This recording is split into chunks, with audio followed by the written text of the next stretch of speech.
This afternoon we're going to be discussing our post-production workflow, and that's everything that we do in Photoshop to our images, which is most of what we're doing in these competition renderings. Just an overview of the topics that we're going to be discussing. We're going to be discussing the proper setup methods that we use to make sure that we're very organized, that our interface is set up the way we want it to be set up. And then we're going to be getting into a bit of color theory, composition theory. You may already be familiar with some of these principles, but they're it's good reminders, best practices. And then we're going to be seeing how these were applied to the views that we are talking about today. We'll be looking at some enhancement that we'll do using painting techniques to the textures and to the images themselves, discussing a bit about painting entourage at a distance, so people, basically. And then ultimately the color grading, which is a really big thing for us. Color grading and painting light, it's a pretty important part of the work that we do at Kilograph. And we'll be sharing some of those techniques with you. And then we'll end with a discussion of some of the special effects that we like to use. And throughout this, we're going to be bringing up some issues that occurred on the project, not really issues, but situations which can occur in a competition situation. So a curveball might be thrown to you when you're in the post process, and how do we fix things in post so we don't have to go back and re-render? How do we keep things moving forward, basically, to get to that final goal of the rendering, the final rendering. We'll also be looking at the Photoshop file breakdowns for each of the images quickly, and then one in a great deal of detail. So demonstrating these techniques on each layer. So Freddie's gonna start off by talking about the interface. So I'll just bring up Photoshop. All right, guys. Before starting to set up our final post-production file, we basically need to have something that before starting, like the before starting steps, should be understanding. It's like we need to get a device to calibrate our monitors, because basically to have the right and accurate colors in our images, there are different devices that can help us to enhance and to get the right brightness, contrast, and color hues at the time of printing. So that's one of the first things we had to do, like calibrating our monitor with one of the devices. Right now in the market there are many. I think the most famous right now are Spider and Color Monkey, and they have different versions. So you can modify how much you want to correct the brightness and contrast of your image. If you want to change the gamma, they have different type of options. There's also something important, and it's in case when you start working a file, maybe the file is heavy enough that it's going to start crashing. So if the file starts getting bigger than 1 gigabyte, which usually happen when we are setting up images, a Photoshop file with 16 bits pixels, if that happens, we should be able to have a backup folder, and that backup folder should be placed in a different hard drive. So we need to keep that backup constantly updated. We don't want to lose the whole work we've been doing so far in the last 3, 4, 5 hours, or maybe 2 days. There's also an important part, which is the device I'm going to use for painting. Are we going to use a mouse or a tablet? Well, I would definitely recommend you get yourself a tablet. Why we need a tablet? Because it's going to make the workflow pretty straightforward. You can control the pen pressure in Photoshop, and we'll see during the creation of some brushes how we can control the pressure on the pen. So it's definitely a better option to get a tablet. Now we're going to talk about the organizing workspace and also understanding the interface of Photoshop. I know most of you are familiarized with this interface, but just like a reminder. So for post-production, we basically have the layers window, and then we get channels, colors, styles, and adjustments. We also have like a history. I usually try to get no more than 30, 40 steps in history. If you want to modify that, you just can go to Preferences, General Settings. And in here, in File Handle in Performance,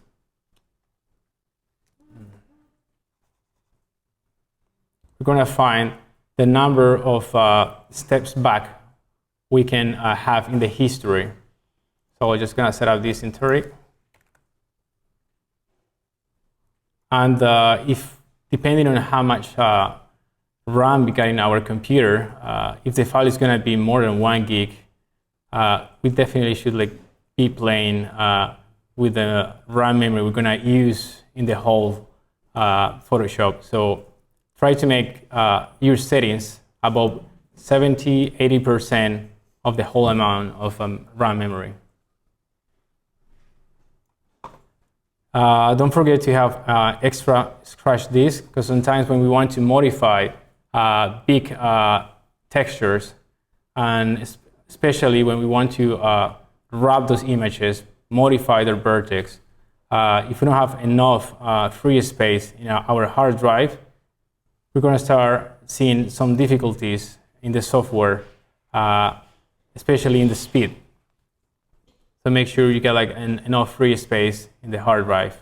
Or if you have more hard drives, make sure you are selecting them. All right.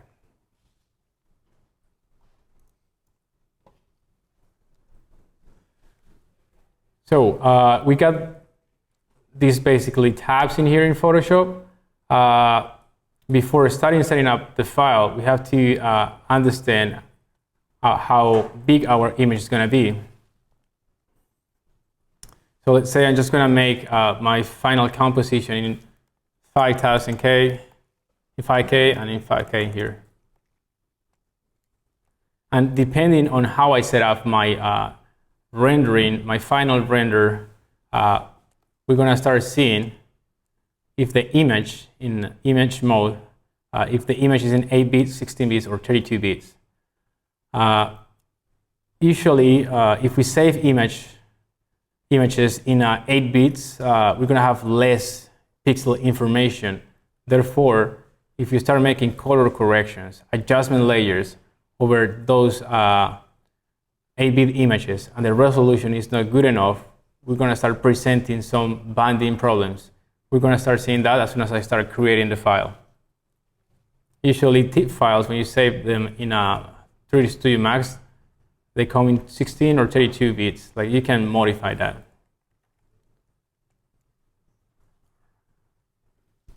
All right, understanding how layer works in Photoshop. So basically, in here, in this window, we have different options. We got mask. So let's say, okay.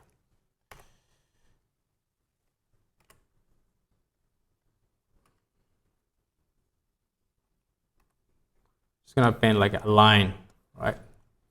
So this mask, what it's gonna do is it's gonna create a path in here. It's gonna be a white color. White color represents 100% of the layer. If I want to hide part of the layer, I'm just gonna paint that white box, black box, or gray box, depending on how much opacity I want over my layer. Oh, so I'm just gonna create a new layer on top. I'm just gonna create these brushes. So I create my mask on top.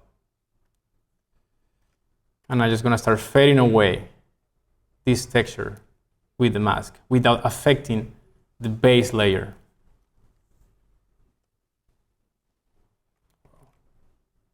Make sure you are over the mask.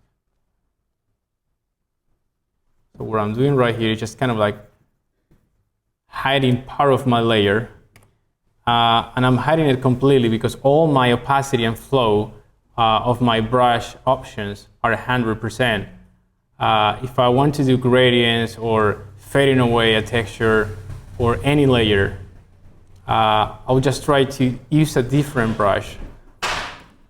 So I'm just gonna explain you this quickly, and then we're going through keyboard shortcuts. So you're gonna make your workflow even faster, because that's basically what we do in post-production. We don't want to spend time looking for the right object with the mouse. We just want to have one hand working at one time and the other hand painting. I'm just going to open my brush settings. I'm just going to select diffuse brush, diffuse edges brush, and I'm going to start fading away that layer.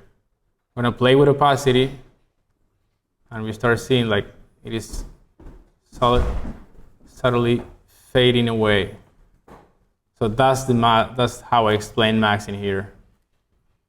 Right. Then we got the adjustment options right at the bottom, and these adjustment options will definitely help to improve whether we want more contrasted elements, whether we want more brightness, if we want to modify the levels of the image. That's when I started like opening, creating the Photoshop file. We're gonna see how level works. It has like 3 different ways to manage levels, whether we want to work in shadows, in midtones, or high tones. We got curves, which is exactly the same. I'm just gonna open each one of them so you will easily understand. The brightness and contrast. I'm just gonna open an image, so start doing some basic setup with these adjustment layers.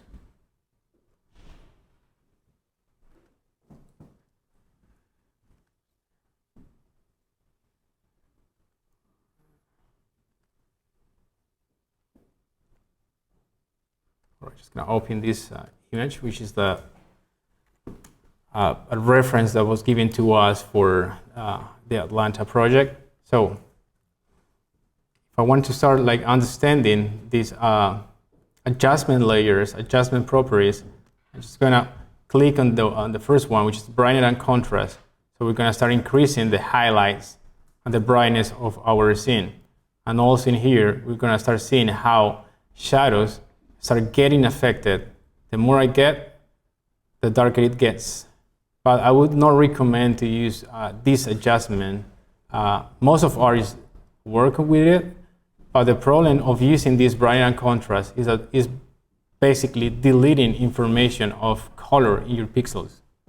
So at the end of creating the whole file, if you have many brightness and contrast layers, you're gonna start seeing that the colors, I don't know, 100% the color you selected from the beginning.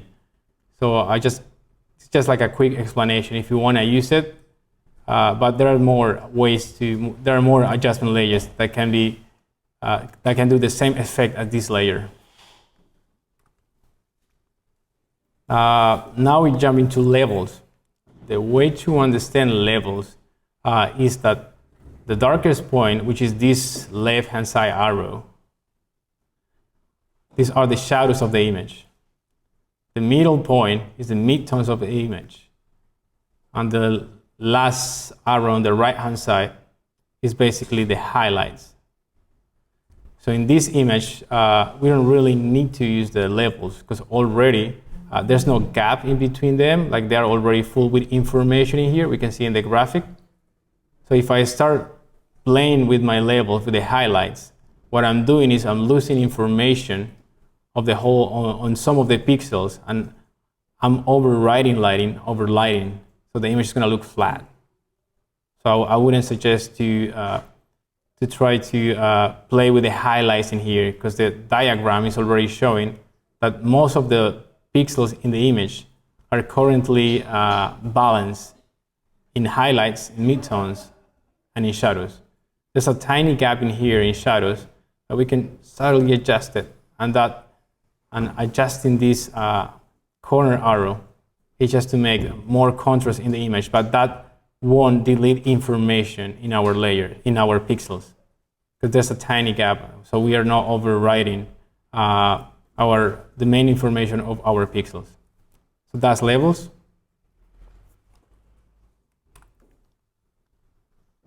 Now we are into curves, which basically it does use the same principle as levels, but it has a graphic that allows us to manipulate through points to control the midtones, shadows, and highlights. So the highlights are the highest point. The shadows are the lowest points. And in here, I just add this point. I can delete it if I want to. I just select it and then click delete, and you're going to have the straight line.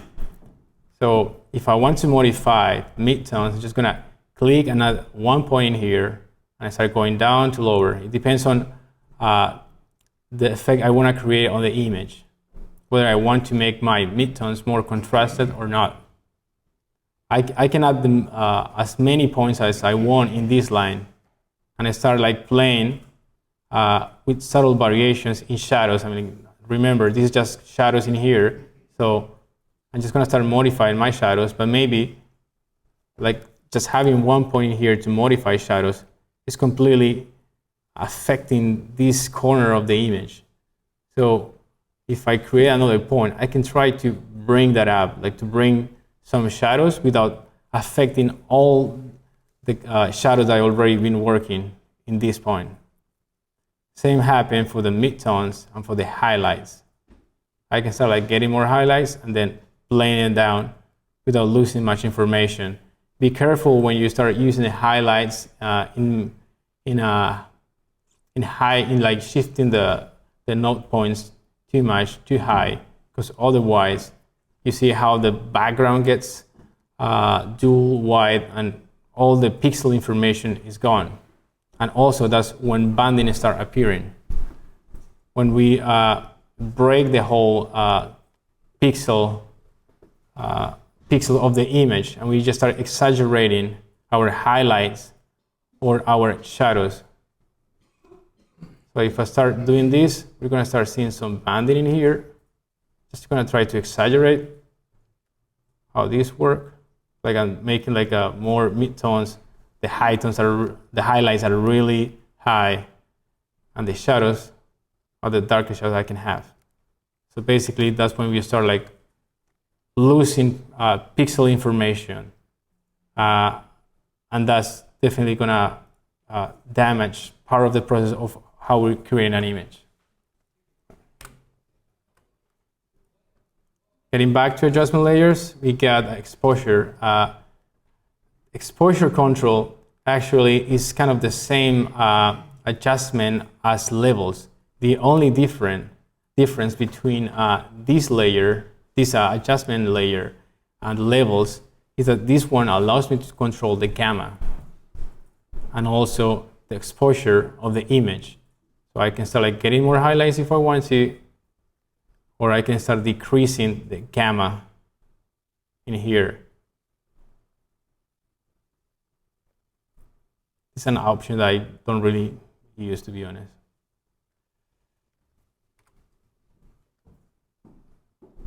Vibrance is just to enhance the colors of our images, whether I want to bring more saturation on some aspects of the pixels. If I want to make my pixel stronger or not.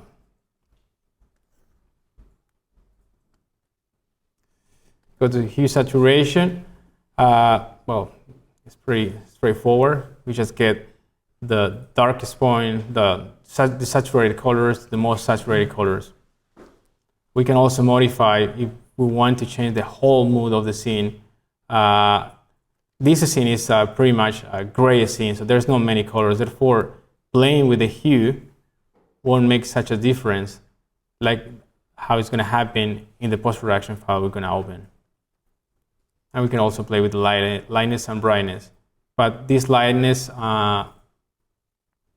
is just affecting the gamma of the whole image. It's not affecting the highlights, because as soon as I start raising this arrow, the image starts getting white.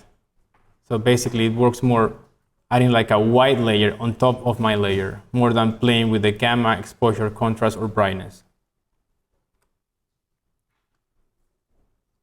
Then we got the color balance. That's going to be one of the key features at the time of making the color correction, because the color balance, it has different levels. We got the shadows in here. We can manipulate shadows. We can manipulate midtones and highlights. So understanding the concept of shadows, midtones, and highlights, we're going to start affecting them, whether we want to make the overall of the scene warmer, cooler, desaturated, and a different color we want to go for. So let's say these midtones, I want to make that image more reddish. It's going to go here. But what happens if the shadows should be cooler? Well, I just start changing the tone to shadows, and I start making the shadows cooler. And what about if the highlights should be yellowish? I start affecting the highlights yellowish.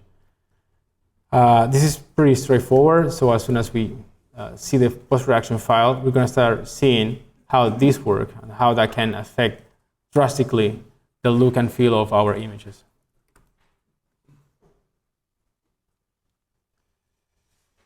Black and white is just a desaturation adjustment that plays with all primary colors: red, yellow, green, cyan, blue, magentas. So we can manipulate how brightest or darker we want the color.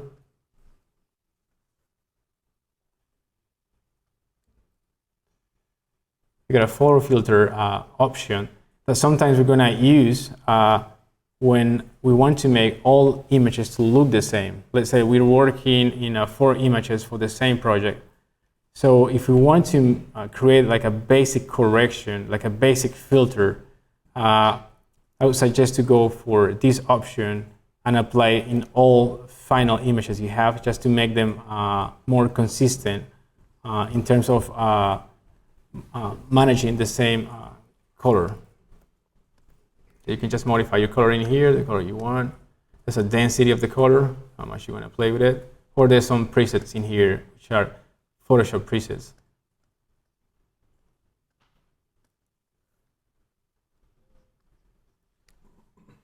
Then we got a channel mixer, which is kind of the same as black and white. I can make the image black and white with the monochrome option, and I can start playing exactly the same with midtones, highlights, and how the colors in my scene start looking for a black and white. And then we got these options, the invert option, but we're not going to really use that one. Posterize, just like additional filter effects that probably we're not going to use it. This one, selective color, that's another important adjustment layer that is going to be added after creating our basic color. Let's say just going to create a basic correction, a basic color grading. So my image is red, and it's going to affect it with more yellowish. So we're going to get like an orangish image in the midtones. So the selective layer is going to allow me to manipulate each one of the colors that the image has. So I can start seeing like this red, maybe I want that red blue. So I just go in here and try to manipulate that red.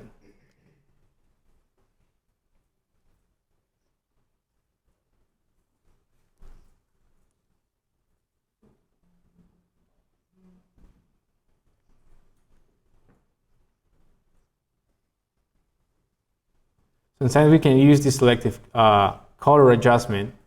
I usually go for use it on top of the color balance, but sometimes you can do it just before that, so you don't lose the whole color correction, the reddish color correction I just added. So this is more like a specific control manager for each one of your colors. If I want to play with the whites, neutrals, and black colors in your image, I can enhance them. Make it brighter, darker. All right. Now we're going to talk about creating clipping layers for adding more properties to your basic layers. Let's say I'm just going to bring one person to this scene.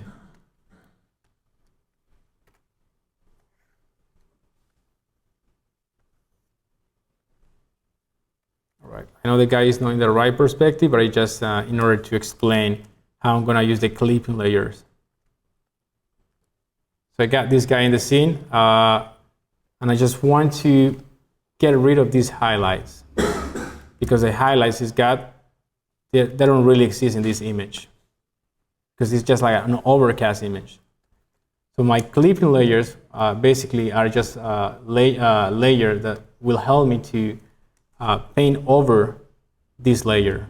So in order to use it, I'm just gonna click Alt, hold it, and as soon as I find an arrow in between my two layers, I click on it, and that layer is gonna be added to my layer. So all the modifications or all the painting stuff I'll do over this layer will definitely modify what is happening only in this layer.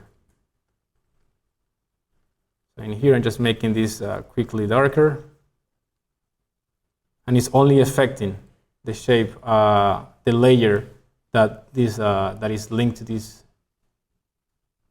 layer. So in here I'm just trying to paint quickly, like to get rid of the highlights. It's a basic way to get rid of that. So the guy is gonna match more with the scene. If it's too much, we just start playing with the opacity of this layer. All right.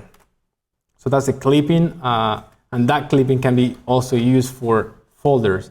When you have, let's say, trees in the post-production file of the exterior view, we're gonna see like I've set up so many tree lines that I want to modify the whole folder. I don't want to get into each layer and start adding a clipping layer. So this option also applies for clipping a layer over the top of a group. We're gonna see that later on, like more in when I start like developing the post-production. All right, so now we're gonna talk about the keyboard shortcuts. In here, in Edit Option, there's going to be a drop-down menu. We're going to find keyboard shortcuts. So basically, Photoshop doesn't come with the option of opening my exposure control with a shortcut. So what I did for this software in this computer was to look for the menu of that controls the exposure, that has exposure.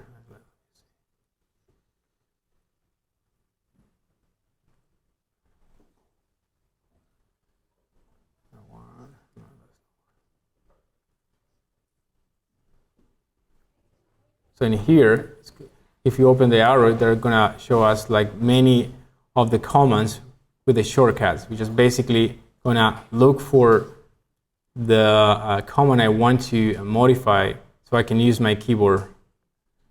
So let's say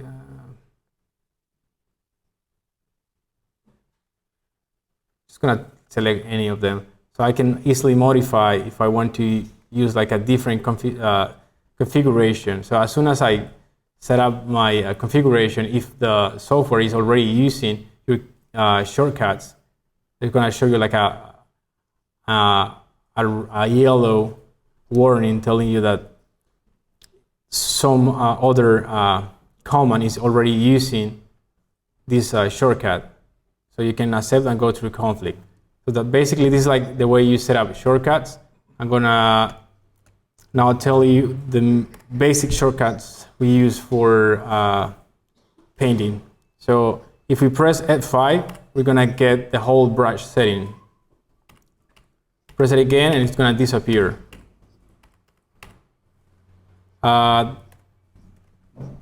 We can also copy and paste, which is like the normal one as Windows, the Control-C and Control-V.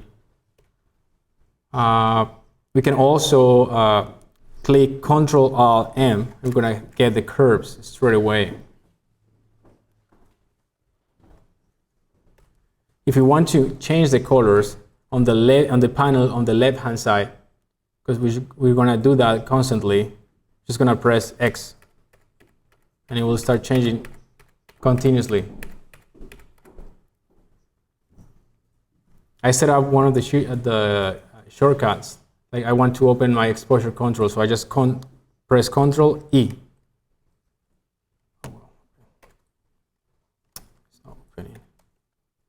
Seems like it's not set up in here. Let's set it up.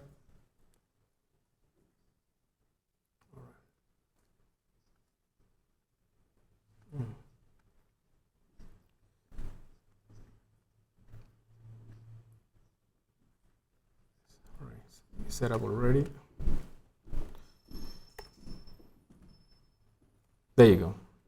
Control E, so I'll get the adjustment layer straight away without looking for it in here. The adjustment layer, isn't it directly parting it into the layer? Pardon me? Oh yeah, it goes straight into the layer. I mean,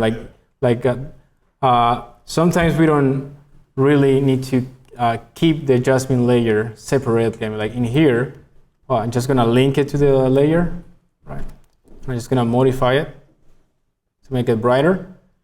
But if you start doing this clipping mask and keeping many adjusting layers in a file that has more than 50 or 100 layers, that definitely will make your file more complicated to manage in long term.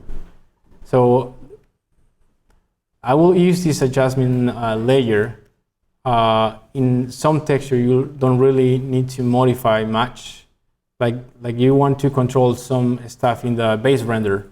So I apply this clipping adjustment layer to the base render because I don't want to change the pixel information completely. But if I want to, but if the layer is not the base render layer, it's just like a person, I can do it like straight away adjusting with a command without using the exposure adjustment, just for small objects. All right. In here, in the image option, we're gonna find a mode, an adjustment layer. So basically, in adjustment layers, the one that I already explained, you can select them from here. You can also work with the canvas size. So let's say my image was set up to 5K by 5K, but I want to extend the image without cropping all the layers I have. I have like 100 layers in my scene. I want to extend it, so we're just gonna play with the canvas size. I mean, I will not recommend to crop the image or try to extend it with cropping, because we're gonna crop the images at the end. So just try to extend it. I don't know. That's too big. I wanted to extend it in that way. So the canvas size will extend. All right. In here, as I was explaining before, we got the different depths of color and pixel in our images, 8 bits, 16 bits, 32 bits. If we save files in TIFF format, we're gonna have 16 bits or 32 bits. So we're gonna be working in 16 bit in order to have a more accurate color correction and a way to avoid banding in our images. All right.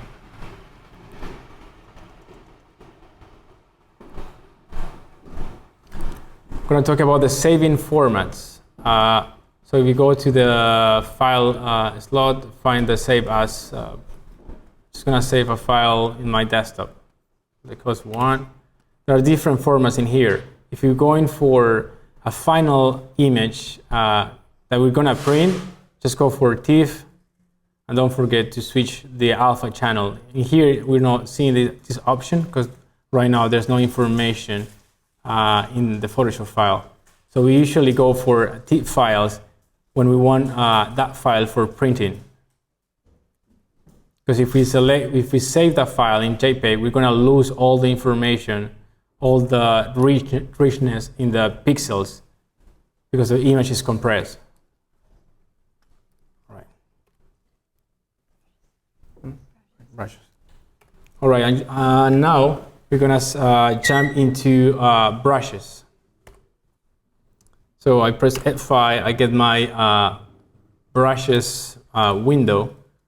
And Photoshop comes with a preset brushes.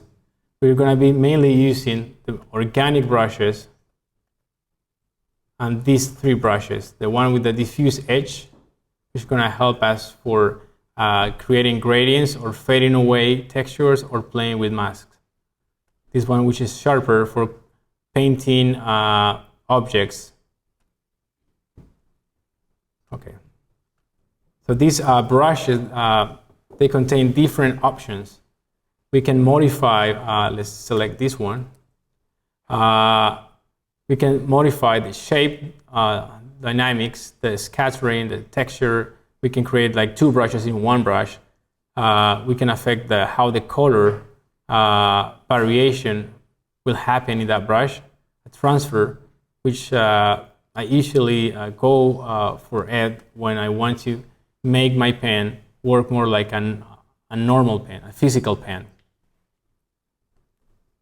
We got noise, we got wet edges, fill up, like this like noise more when you want your brush to look sharper at the edges. So let's say I'm just gonna create a brush, just gonna create a people brush. I'm gonna open the same file of this guy. I'm gonna select them. And in Edit panel, this is pretty straightforward. Just pressing here in Define Brush Preset, and it's going to show us the information of this guy. It's going to ask for a name. I'm just going to type it, guy walking. Okay.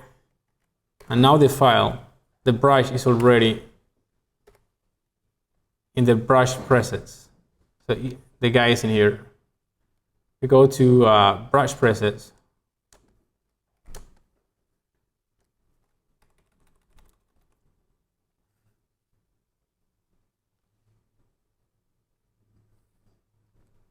I create a new layer. And let's say I'm gonna paint the same guy many times, but scattering. That's how we also paint some people in the exterior view. So I go to a scattering option, and it starts showing me like the same guy, but in different distances. I can also control the number of guys I want to have.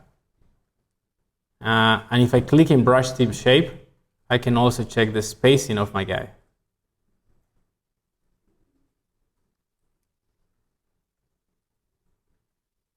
So I'm just gonna add more person into this brush.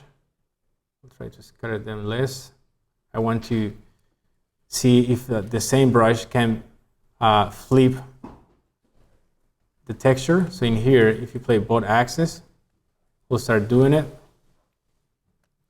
Transfer will start making the edges of my brush softer. So if I in control, there's an option, especially for tablet. So we just select pen pressure, and we're gonna see how the brush starts fading away at the beginning and at the edge of my trace.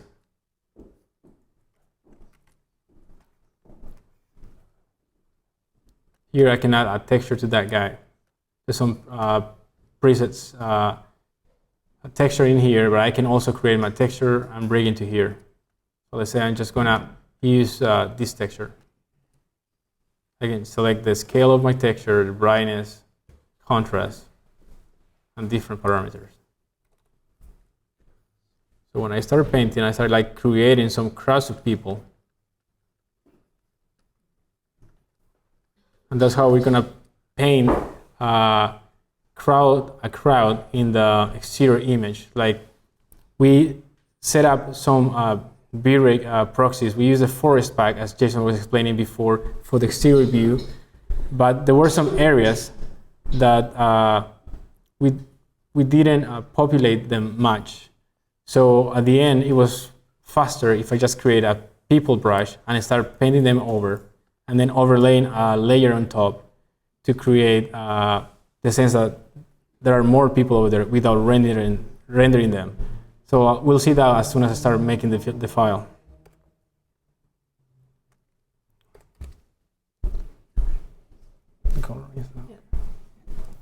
So it's important to note as well that you can't really get into proper post-production on any file unless you have a decent understanding of color and how color works and what you're trying to achieve.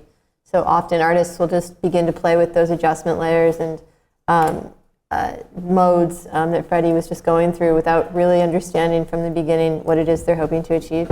So we're just going to do a discussion of color, a quick discussion of color theory, and then perhaps some things that maybe you didn't know about how color and light are working, and then see how those get applied using the techniques that we've just talked about in the final images. All right, so in here, we're just going to explain color theory. So the color theory basically is the art of color mixing colors, understanding colors as primary, secondary, and tertiary colors. So there are two types of wheels that we've seen so far. The one we learned when we were kids, that is the red, yellow, and blue colors that are the main colors, the primary colors, and the other one, which is the RGB, the red, green, and blue, which Photoshop's workflows is based on. So for this part, we're just going to explain the RYV, which are the colors we've been understanding most of our time, most of our lives, basically. So in here, we got the primary colors. Oh, sorry. We got the primary colors, which are yellow, red, and blue. So these colors, when we mix them, they're going to create a secondary colors that later on we're going to see how we're going to use those secondary colors. In this case, it's purple, green, and orange. And if we start blending primary colors against secondary colors, we're going to have an intermediate colors, which are the tertiary. In this case, red, orange, red, purple, blue, green, yellow, green. So having all these colors, if we jump into the second wheel, we understand that colors, they have different theories. The theory of the first theory of the color is the complementary colors, or the dual tone colors, which is the primary colors, one of the primary colors using a complementary color. So if I select the primary red, my complementary color is going to be the green color.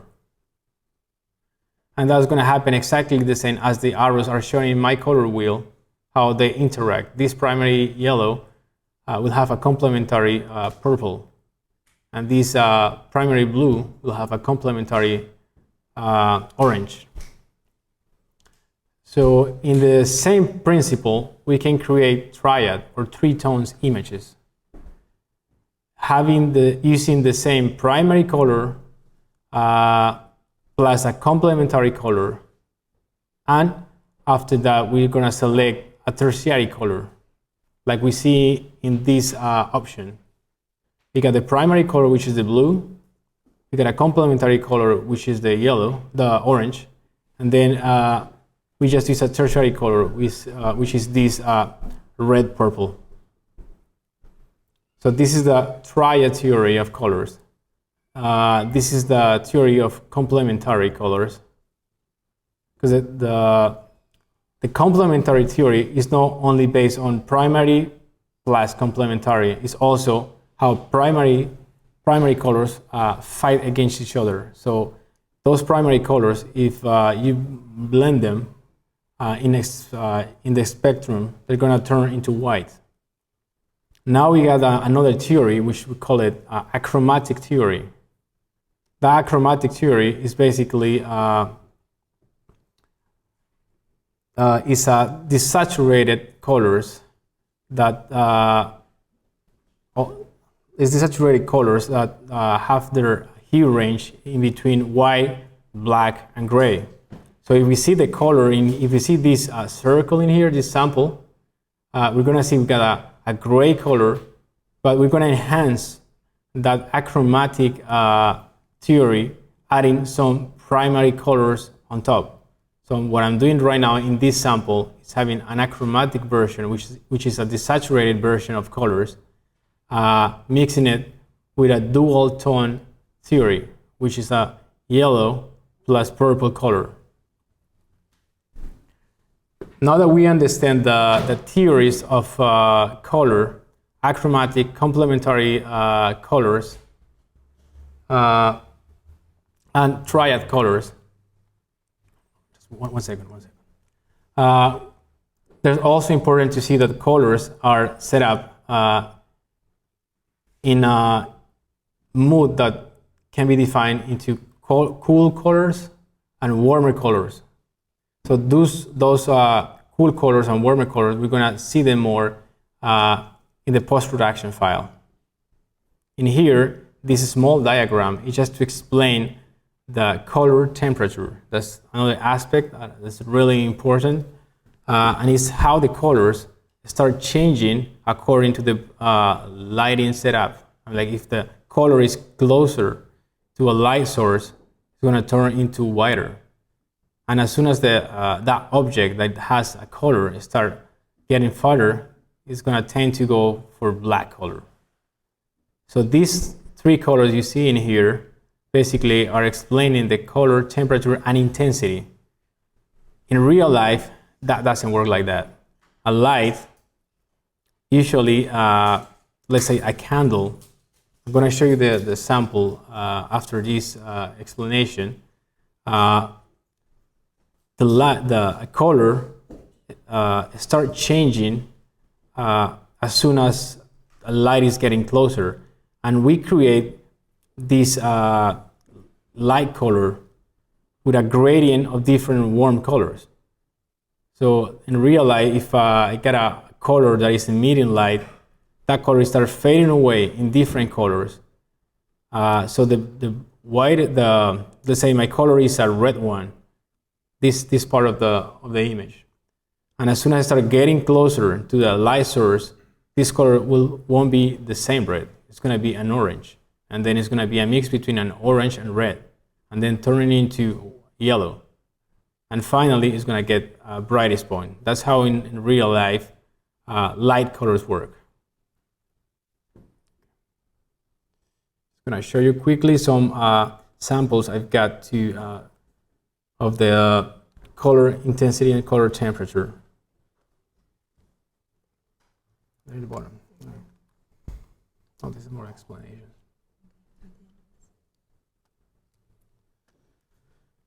So in here, the color temperature works according to how the color gets closer to a light source. So if we look at here, the color is mainly white, but we start getting farther, and these colors start completely changing. They are more orange, they are more desaturated orange, and then it start getting into deep red, dark red, and then fading away till create a black color. This is another sample of how the gradient of colors work in color temperature.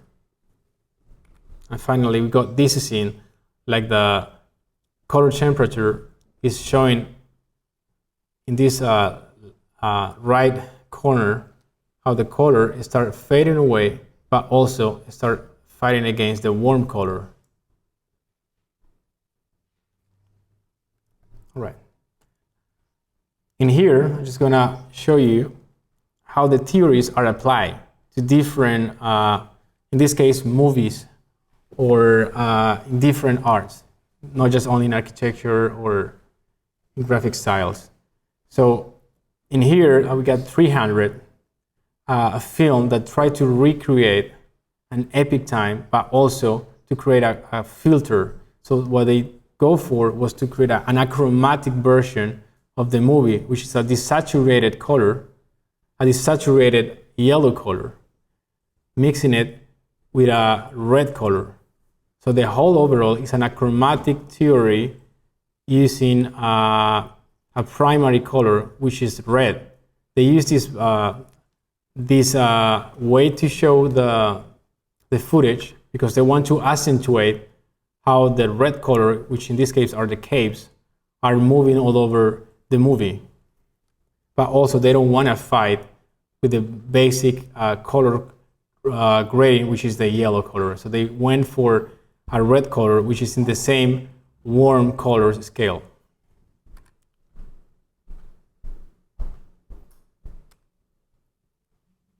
In here, these are some posters of the same movie, which you're gonna see the warm versus cool theory. We got the cool blue and we got the orange in this corner. So this theory is the dual tone theory, or it also can be a complementary theory. In order for getting our attention, they use this red color, so this color detached from this basic blue. These are a full achromatic version of the movie, which is just like a deep blue desaturated. This is another way to show complementary theory. We got a whole blue color grading, and we just want to accentuate that there's a subject at the end. So the color, the yellow color, which is the opposite of the blue color, is somehow highlighting the path to show where the main object is.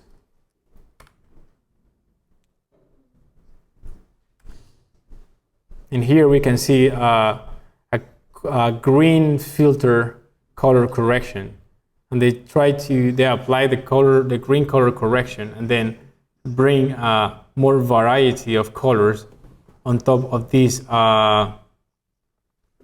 achromatic version of the theory, like bringing some warm colors in here and some complementary or opposite colors like purple. You can see here it's like a desaturated version of a purple color fighting against a warm color, which is a dual theory. The image is divided in two. The lighting source is pretty much blue, and the ground is pretty much yellow or orange. This is a famous movie we already know. All the color correction applied to this movie was basically green. I think they select this color filter because most of the movies are usually going for different approaches to the color correction. So the green color is a neutral color in the whole spectrum. When we look at warm colors versus cool colors, green, white, black, and gray are neutral colors. So for this movie, they try to accentuate the future with green color. These are more versions of different posters, and how basically we understand that theory of complementary colors in order to emphasize one focal point. All right.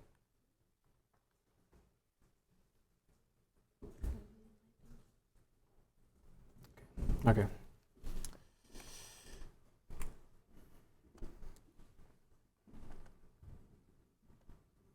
As Jason was explaining before in our 3D Max file, how to get rid of the color bleeding we have in the 3D Max file, because sometimes we want to read the texture completely clean and in the real way. In here, I'm just going to bring the color bleeding as a version that actually that's going to help our image in some aspects to enhance the color of our main object. In this case, is the stadium. So the color bleeding, which find in here, what is good to have this color bleeding in Photoshop is we can fully control the color bleeding. We're just going to paint the color bleeding in some of the surfaces we want to accentuate the colors of our building or the colors of our textures.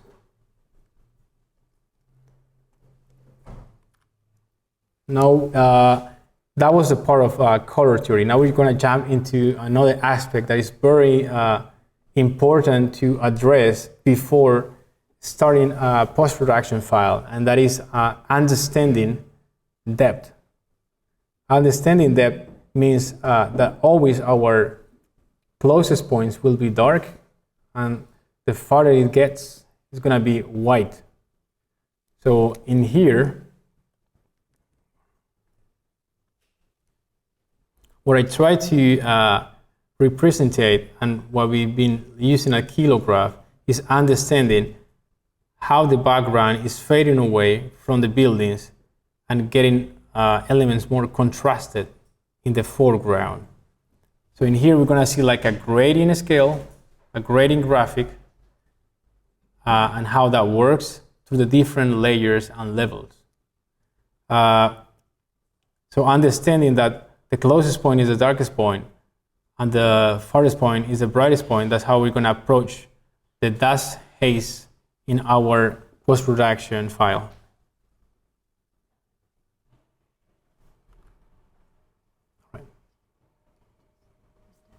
All right, now what we're going to do, we're going to jump into quick steps of how we create the three images, the aerial view, the exterior view, and the interior view. So these steps will mainly show the whole process in a quick way, and then after reviewing, after seeing these steps per each image, I'm going to start working in the post-production file how to make this image. So in here, before, this is the base render. This is the base render we got for the final image. I'm just going to open the final image and show you how is the final image compared to the base render.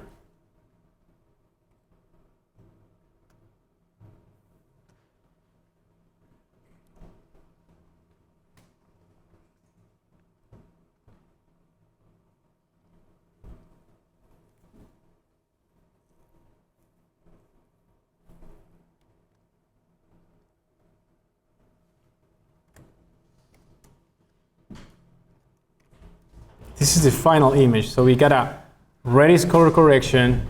We got an entourage we built in Photoshop. We got some roads texture that were applied on top of the basic road setup. We also have some animation in the main plazas of the project. We already add some text in here. There's some animation in here. So when we get back to what is the base render, this is the base render.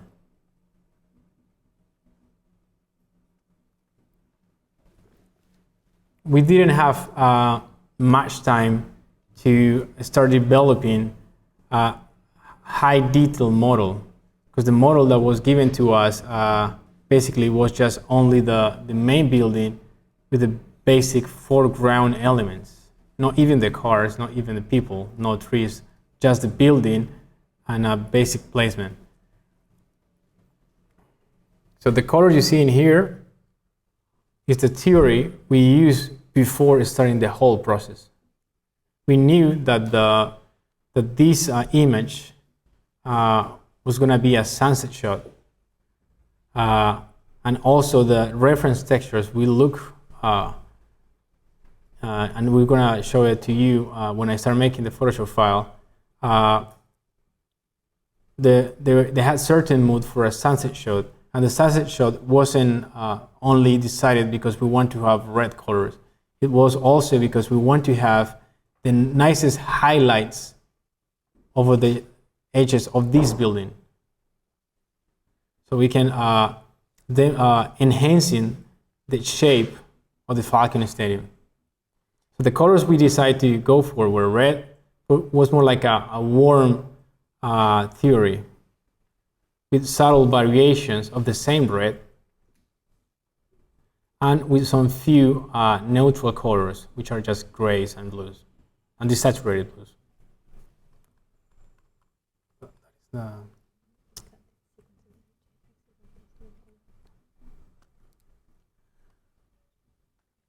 All right. So this is the base render I was explaining to you. Now we jump into the render patch. Like most of the time, when client requires a change, no, that's not working. I'm just gonna open the Photoshop file and show it to you. That'd be easier.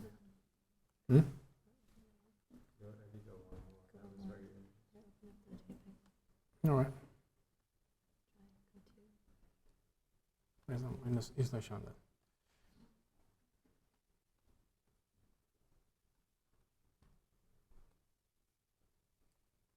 All right, so we got the base layer. So that's how we set up our 3D scene with a big masses of tree. But client wasn't happy how we were addressing this vegetation, because he wanted to emphasize how important this plaza was in here. And basically these tree masses were somehow hiding part of the sidewalk and part of the plaza.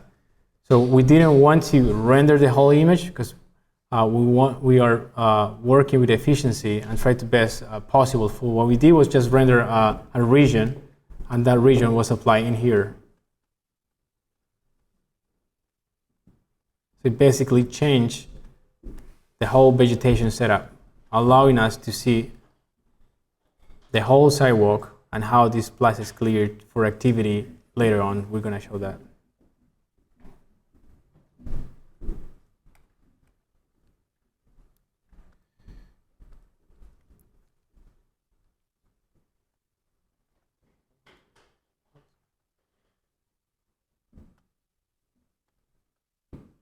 All right, so after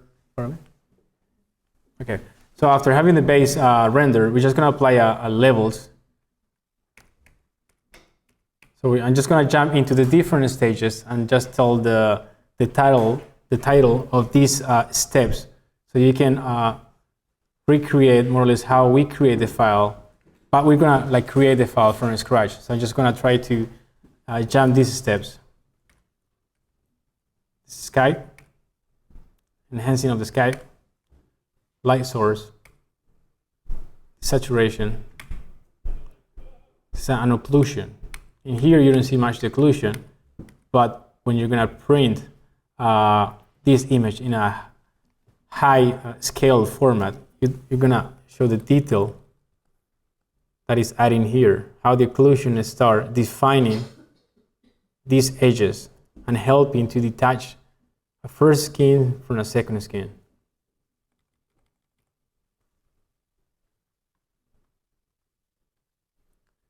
Got the passes, the refraction pass, reflection, vegetation, first approach to vegetation, creation of a first line of vegetation, secondary line of vegetation. All these people in here were just brushes.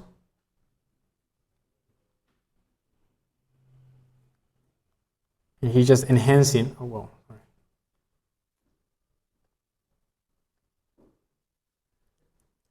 Look at the texture on the road. We're just enhancing and creating the tire marks of the road. enhancing the lightness on the sidewalk, activity around plazas and the parking space and the Falcons landing area.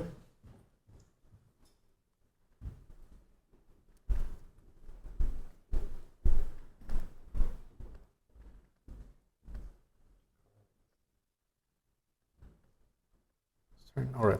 Next one is the understanding how we create the effect of adding lights to these cars, so the scene will be more convincing in terms of sunset shot when there's more long shadows.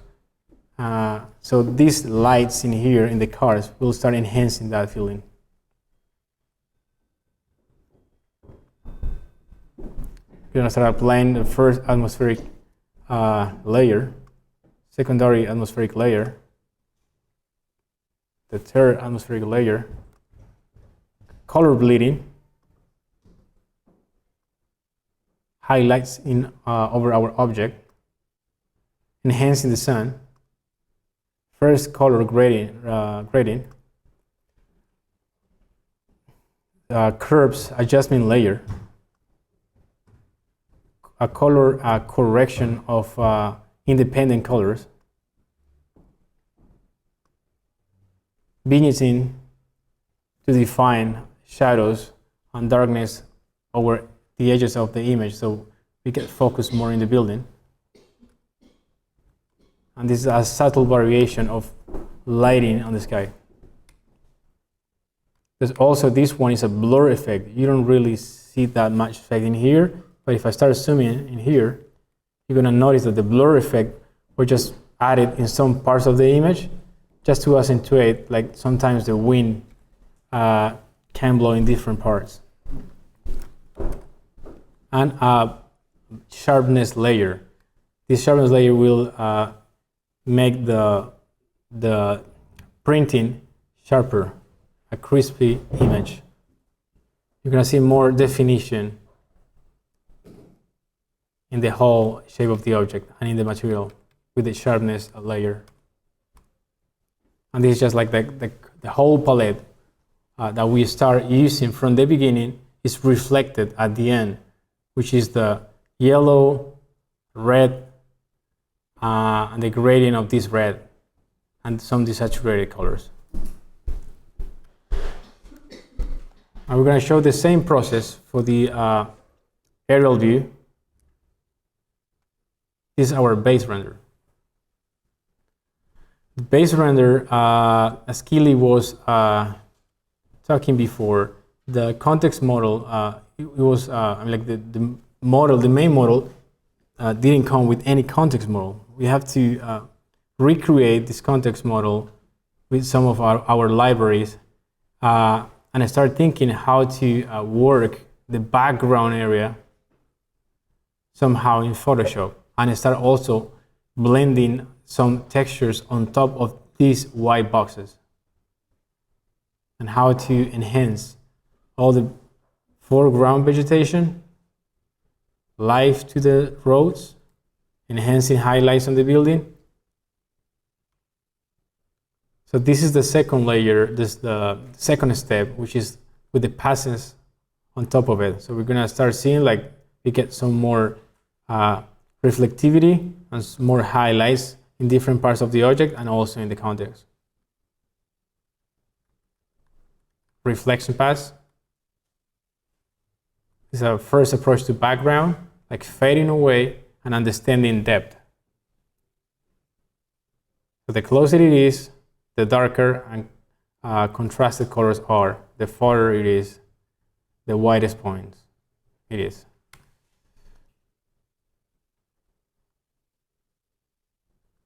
This we just add the trees in here. That was maybe. They were rendered separately because the landscape was changing, and for this particular image, because it was a comprehensive view of the landscape, we felt it was safest to render them as separate elements, and then we could move them around in post.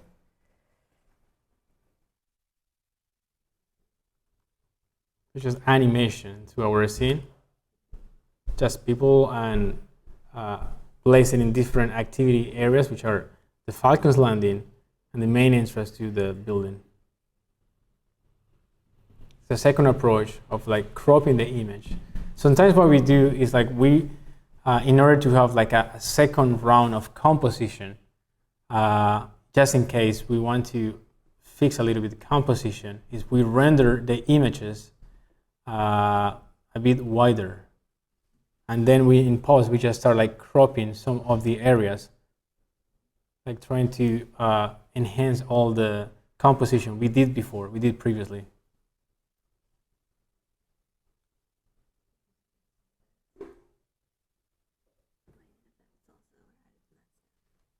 Right, in here, we start seeing like some lights were painted. So for painting these lights, there are some basic brushes creation, like the same sample I did for creating that guy is the same steps to create these light brushes. It's exactly the same thing. What we only do is just changing the color and the intensity of color and the temperature of color to recreate that.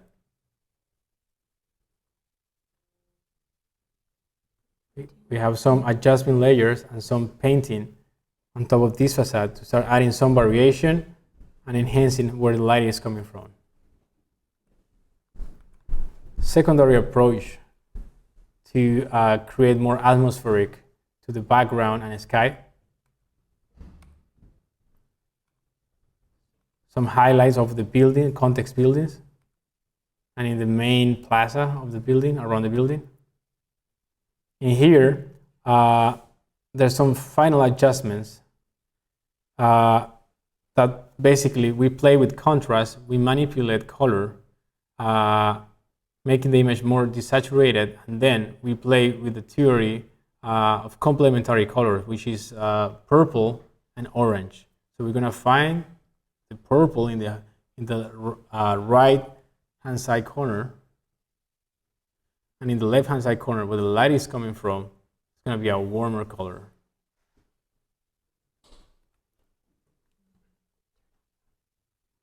Where's the other one?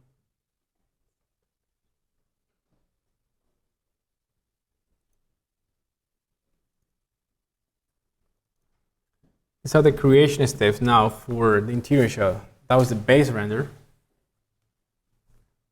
And mainly all people in the foreground were pasted in Photoshop. That was a step we're going to talk as soon as we arrive to that step. So in here, there's a change in the field. Then we got like levels, just enhancing the darkness point, the shadow area in our foreground, and bringing more light where the opening hole is. First approach to the sky.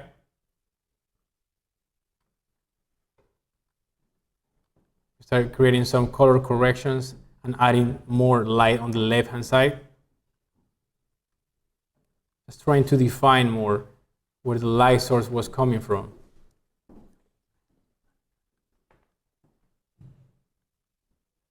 And if you see in here, there's no building. So we start like adding a basic texturing of the background. This is when we apply the ambient occlusion pass, just to define the contact shadows of our elements in here and in here.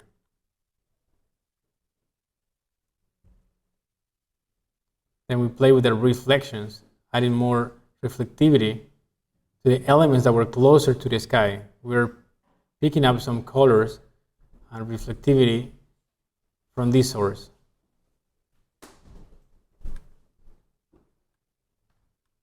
Enhancing the color of the seats.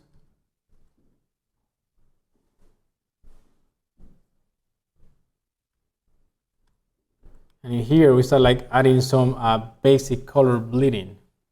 If you see how the entrances are, we know we got a red color but in here, there's few color bleeding in some of the entrances. And in this case, the color bleeding is helping to create the atmospheric that something is happening, that a light source is behind that entrance. We also highlight the pitch and start adding some people to recreate the first approach of how people will be in the scene. And this is the layer that makes a big difference. It's like the whole animation of the whole entourage in the stadium. So I'm just going to try to zoom in. Okay. So in here, basically, what we did was to find reference photography of stadiums, and we start creating different layers to populate all seats around the main pitch. And this is another composition effect we start working on, the framing. I don't know if you want to talk about the framing and how people were importing the image. Mm-hmm. I think we saw in the mood boards for this particular image.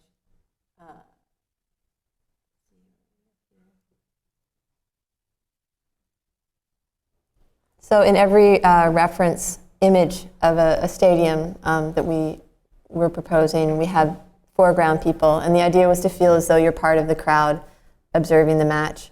And so one of the crucial elements was to get the right types of entourage immediately in front of the camera, framing the image. So we did a great deal of investigating, looking at references, how these people are lit from the front, how they might be even acting in the match, and then making sure that they were even wearing the right clothing. So we come back to the file. It's right here. It's JPEG. Interior people foreground. So we actually initially had these people wearing jerseys, and we were told by our client that they were the wrong names of the players. So they're players that had been traded, or no one would ever wear that to this game. And so it's sort of one of the interesting moments when you start to really understand how critical it is to make sure that you're conveying the right atmosphere, even down to the shirts that people are wearing. So initially that said Sanders. We had to take that out. And we're just starting to get to this is the final image. But you notice the people don't have that highlighting on them yet. So we start to add that as we add the lighting in the scene. But this does help to compose the shot. All right. So this framing is the one that is helping to emphasize how clothing and how the atmosphere and mood for the stadium was going to look after this. In here, we just add more action, players over the ground. You start painting and using some exposure adjustment layers around the main focal point.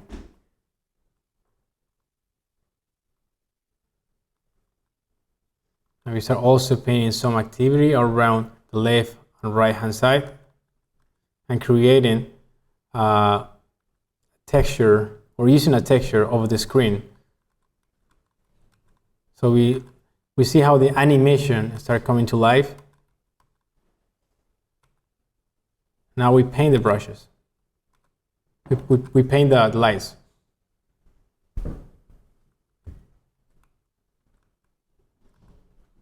Each different entrance has their own brush light.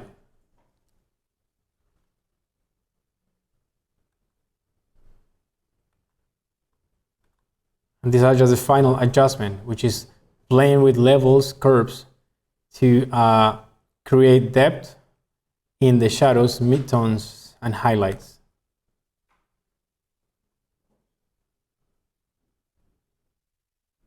think this image is a great example of how important it is to always gather reference imagery before you begin the post process. Everybody does it in our office on every job. We always have a folder at the top of our files that is reference that we've collected, which is our understanding of what this is going to be. And in a situation like this project, it's so specific that we really needed to study it, how this was done, how the crowds work, how the game is even played out. And that said, we'll jump into the exciting part, which is going right through the file. Yeah, we're just gonna start like making the file all over again.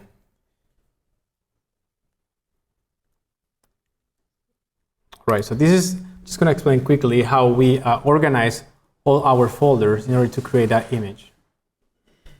So let me turn all these layers off.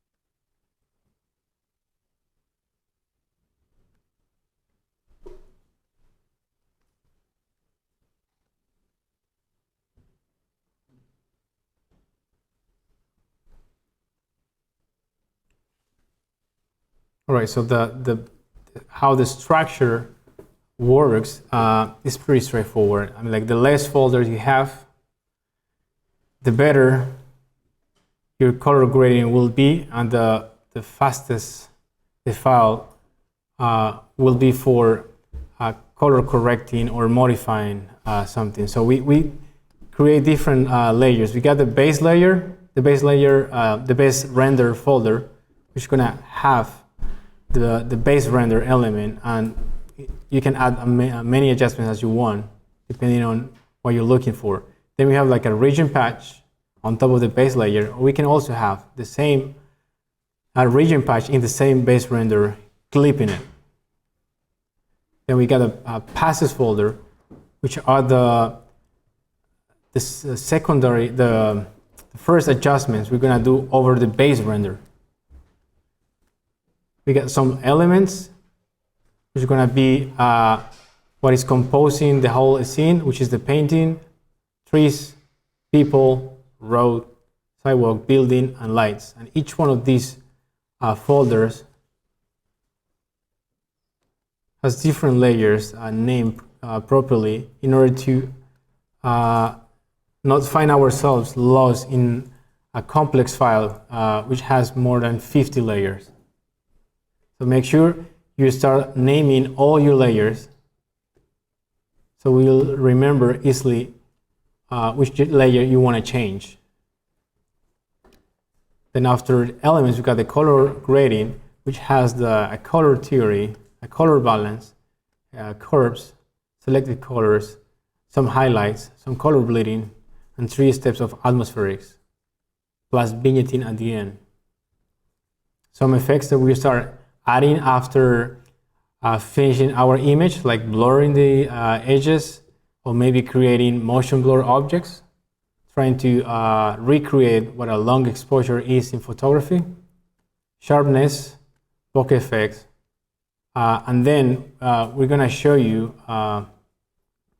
what if the client wants to change the color correction and the mood of the image.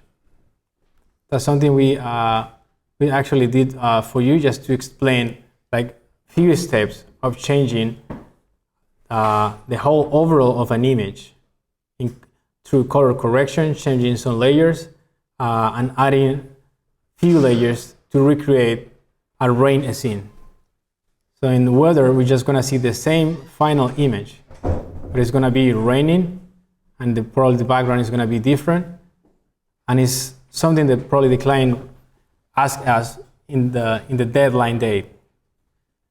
Like they are concerned about how the image is looking, so they want to make a big change, but we don't have enough time. We just got half an hour, 2 hours, and we don't have time for rendering. So that's crazy. So we have to find a way to make the fastest process possible to recreate a different scene. So we're gonna show that in weather. Then we got a folder that is going to be always on top, which we call it selective mask, which are the where's that map? The multi-object ID that we were doing in our 3D Max file, and the white color. For this image, we only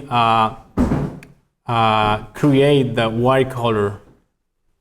So that's why you only see one in here, but sometimes we see more than one white color pass. It could be 5, 7 different multi-object IDs passes. And then some diagrams I'm going to explain you about how important it is to understand lightness against darkness, and how we approach this image.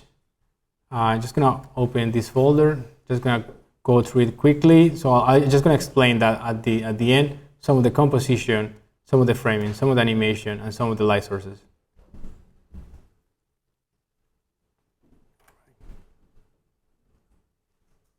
Okay, so I'm just going to start creating the file. So we're going to have the main file, which is this one, to create the same steps how we create this image.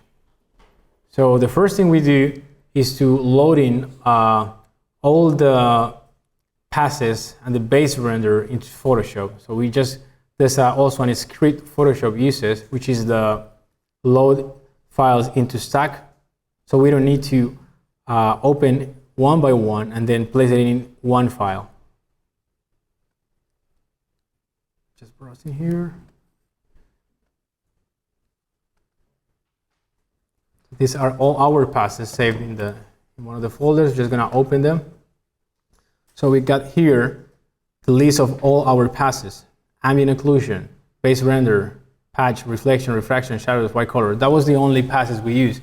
We can have many, but for what we're looking for, we only need the reflection mainly, refraction, shadows, and white color. We try to make this file as simple as possible. So in here, the software starts just like loading all the passes automatically.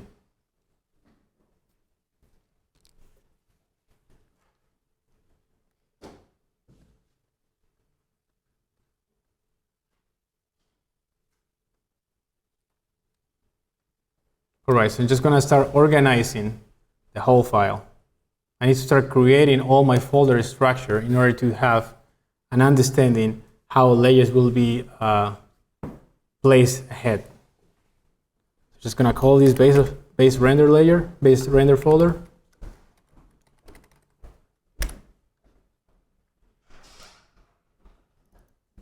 It's going to be sky or background.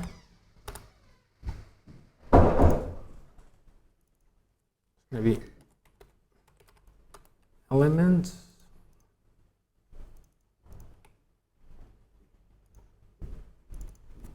It's going to be color grading.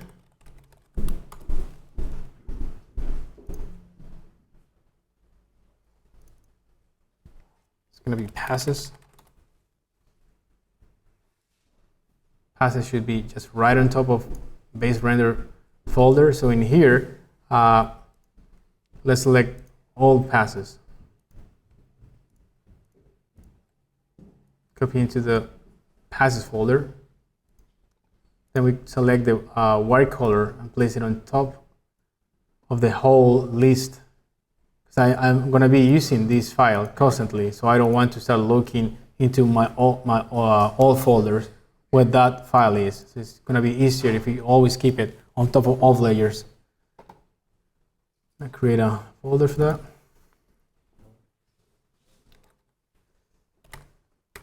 Going to select the mask.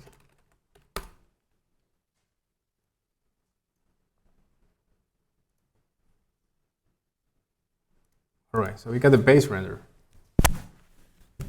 And we got the base render patch. So in channels, we're going to always find the red, green, and blue colors that composite our image. And also we're going to find an alpha channel.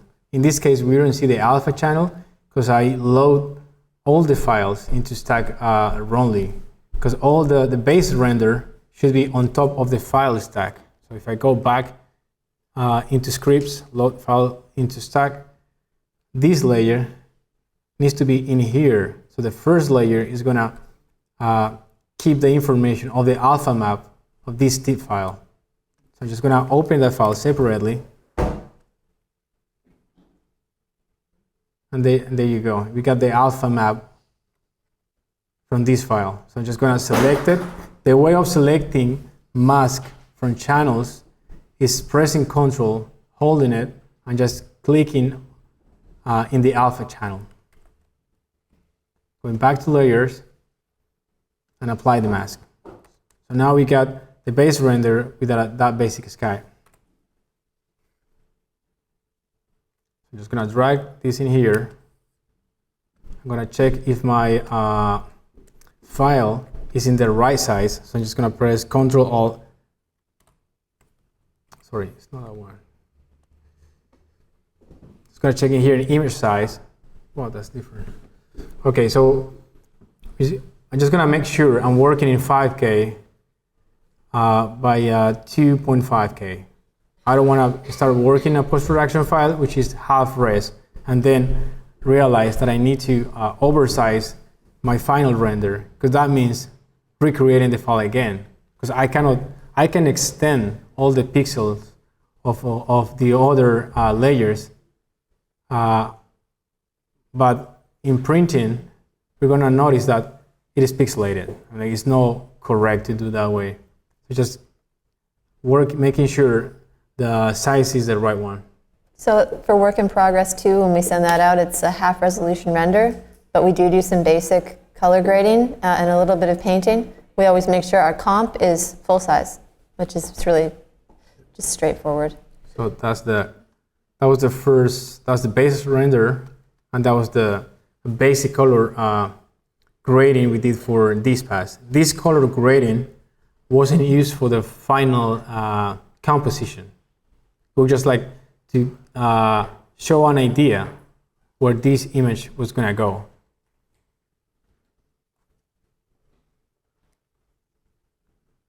All right, after that, I'm just going to delete this layer. I got my base render layer with the alpha map, so I can create a new folder. Just going to make sure this is in the right folder. I'm going to make this sky folder going into the lowest point of my layers window. So all the objects will be behind the render. It's going to turn on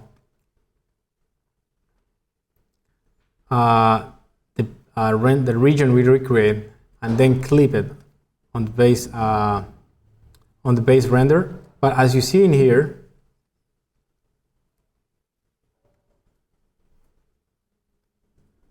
clipping that area, I need to get rid of that white. So when we save that file also has an alpha map, which didn't come because of the load file into stack. So I'm just going to bring it back again. Let's delete that texture. So we got the alpha channel. Apply a mask on top of it. Let's bring that to the main. Okay, for bringing layers into another file, you just gotta press Shift, hold it, and move the layer on top of the other file. So the layer will be always in the same position, in the right position. Of course, we have to understand that in order to bring in the right position, the size of both files should be the same. So this one also is 5 pixels, 5K pixels. And now I'm just gonna clip it. All right, I'm just gonna apply quickly this mask. I don't want to see it. All right, now I'm gonna start working on my sky. But before that, I just wanna add like a quick levels correction to my base render. So in here, that's what I was explaining before, the highlights, there's not much highlights. Actually, the pixels that are using highlights are around here. So I can bring all the highlights still here without affecting my pixels.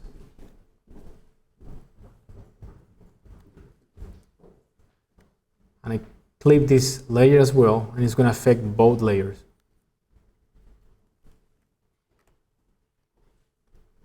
Now it's time for starting matching a sky with the main base render. I'm just going to open the sky that I've got in here.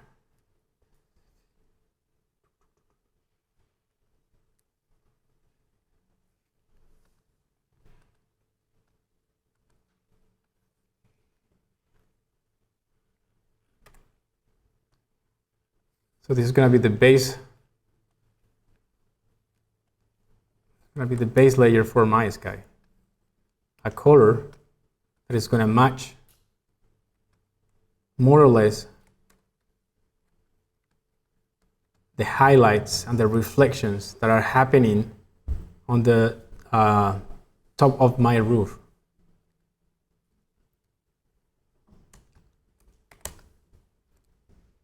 Also make sure the horizon line, you're keeping the horizon line. Gonna bring that.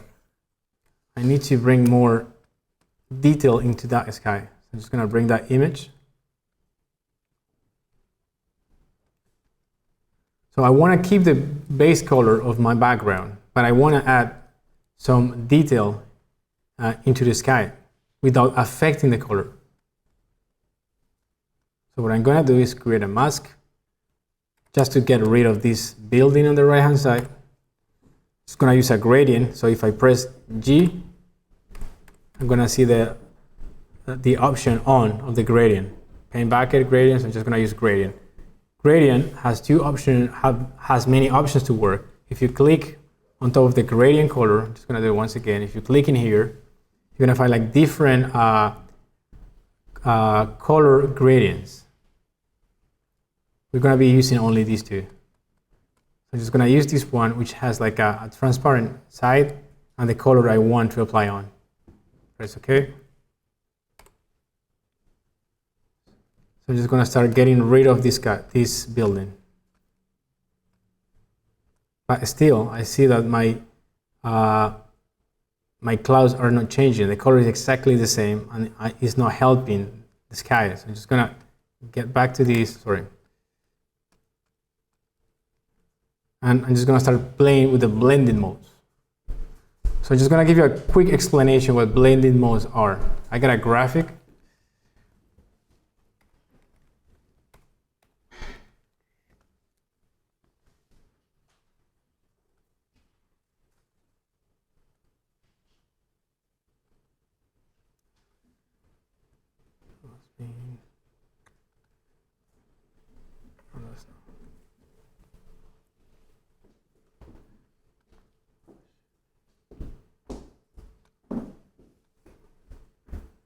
All right, so blending modes, the way how blending modes work,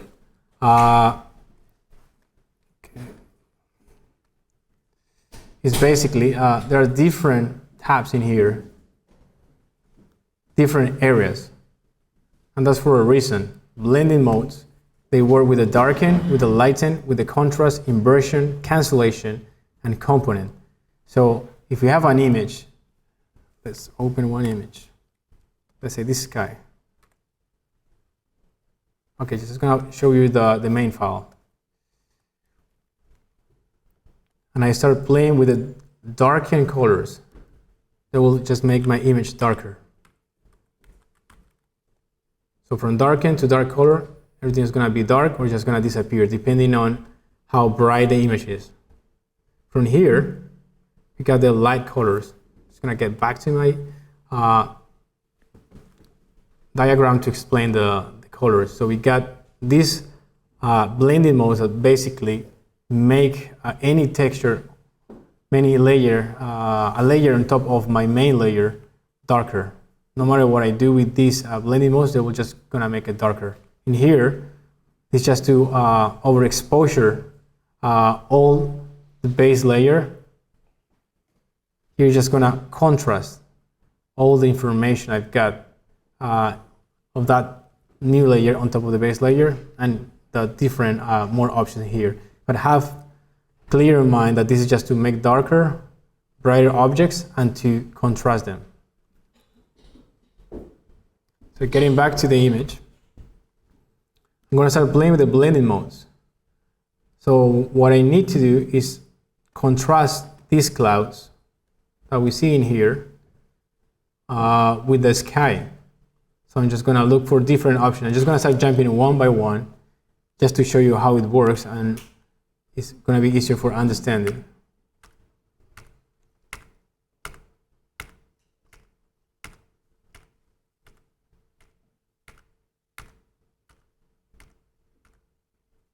So what I found was like the hard light, which are the contrasting blending mode, is the one that is blending more my clouds with the sky. But still, the image is bright. So what I'm gonna do is just I'm gonna play with exposure adjustment layer to modify that brightness. So I can do it over the layer.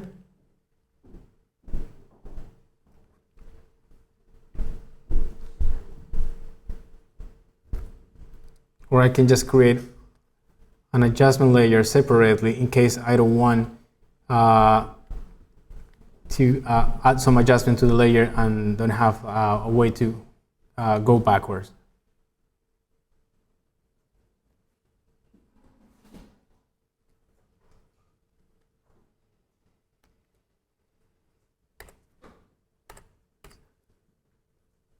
Just gonna open my brush preset, select a diffuse edges brush.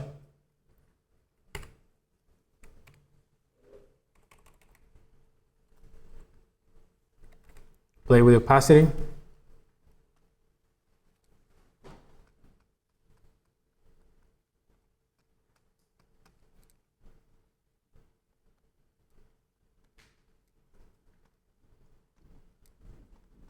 Maybe I need to desaturate these blues because they're not matching with the sky. So I'm just going to do it manually.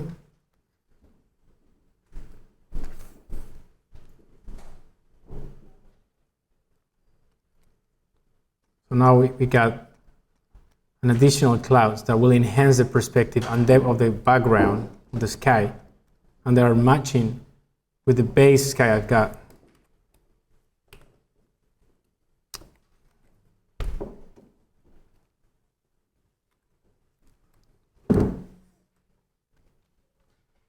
Okay, that's the how we made the sky. In here, you're gonna see that the secondary texture I use for adding detail enhancement to the sky.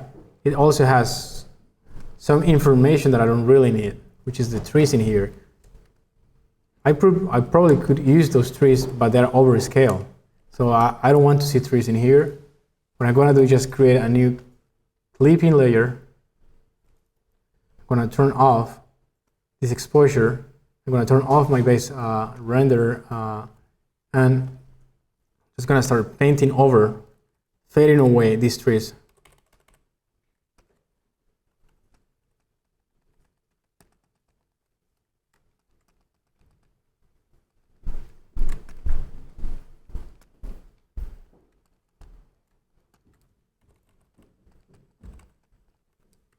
It's kind of like recreating the sky.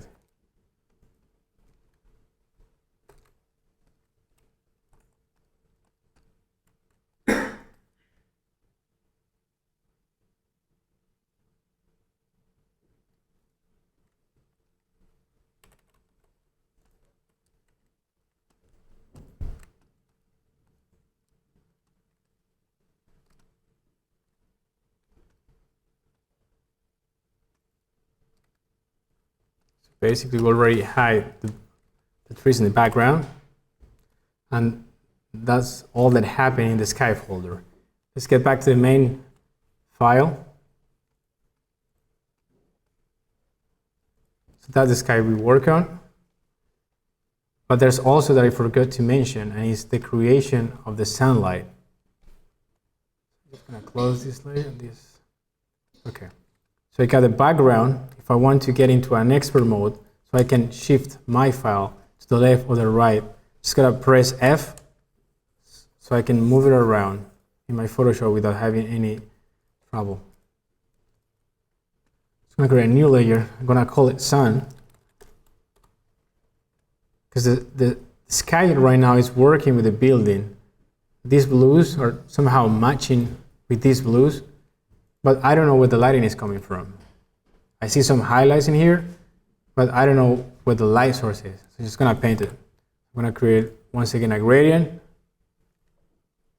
make the light source, whether it's white or whether it's like a subtle yellow. I'm just gonna go for white. So in here, it's not working my gradient, because the way that I set up my gradient wasn't radial gradient. So I'm just gonna click in here, get a radial gradient. Oh, sorry. All right.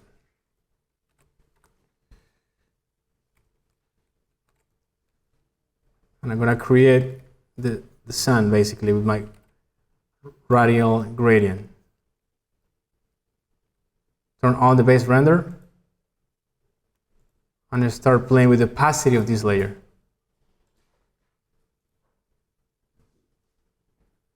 So now we emphasize where the lighting is coming from.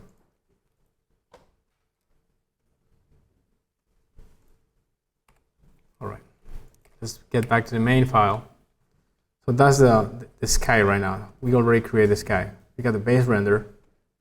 We got the region patch.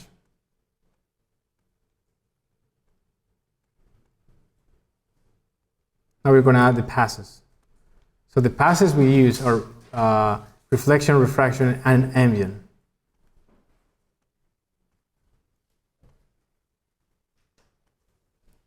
So I got my file in here. I'm going to start using my ambient occlusion, getting more definition on the edges.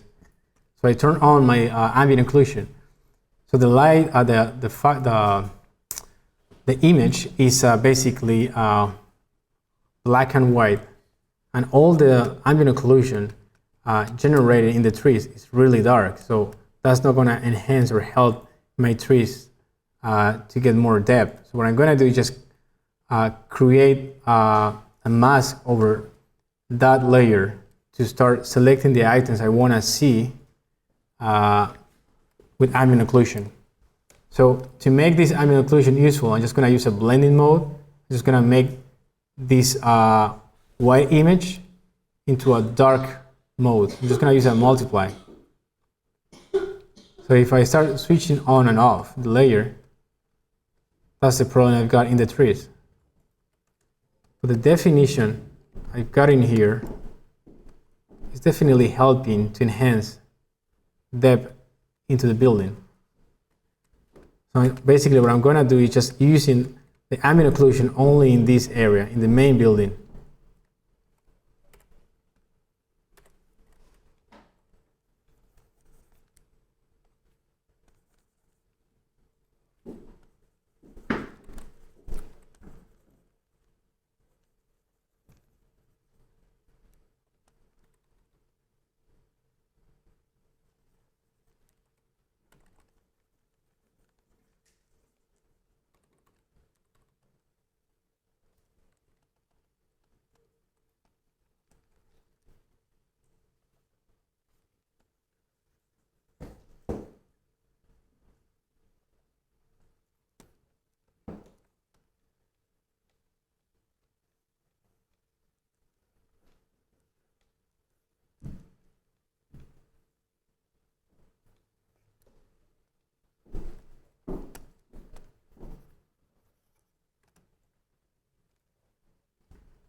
All right, that's the ambient occlusion pass. We'll already enhance details just right in here. Maybe there's something funny happening in here. Just gonna mask it out. Okay, so the shadows pass. It usually, it usually comes in this way. So in order for me to use it to make the shadows brighter than they are right now, is to invert the layer. So I'm just gonna press Ctrl I, so that will invert the layer and go to a screen. You'll see how the shadows are affected. So just play with the opacity of that if I want to modify my shadows. In this case, I will modify my shadows. That was just an explanation how it works. Refraction. And I use the blending mode, which is making light inside the main building. So I'm just gonna use one of these blending modes. In this case, screen. So we are seeing how this is brighter. And this area is brighter as well, but this doesn't really help the edge of my building. So I'm just gonna create a mask, clean it up.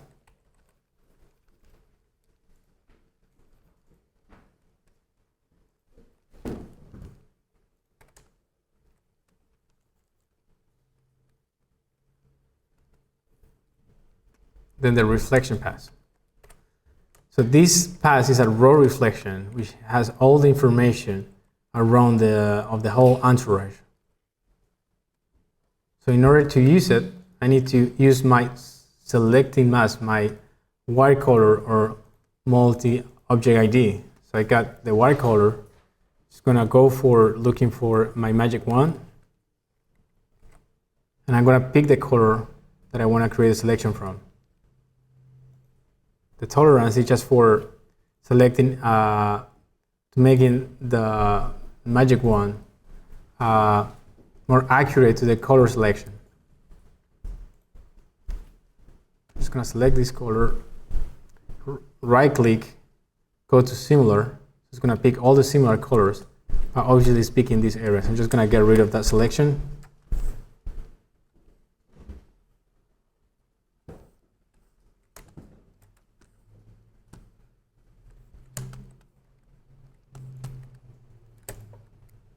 And then I'm going to apply that selection as a mask or my reflection pass. So now we got the reflection on top of my file. So that is enhancing, bringing more shadows and accentuating shape.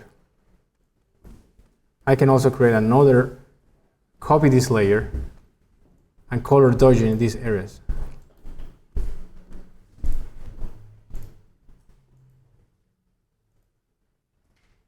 So I'll bring all the highlights up. Okay, so that's how we use passes. Now we're going to start with elements. How we create this background. We need to start adding definition to the road, because at the moment there's nothing in here. We just create a basic road through a 3D. The basic lanes, basic lines, the basic entourage cars, but the road is not really believable. We need to add more dirt, texturing, and also define where the road ends. I'm just going to start creating a new folder, place it inside the elements, call it painting. I'm going to go back to my main file just to make sure I'm following all the steps. That's the painting layer. Just to recreate that, so I'm just going to paint it quickly. Create a new layer. Make my brush small. Go to the sharp brush. Make sure this is 100, 100, and that option in here are perfect.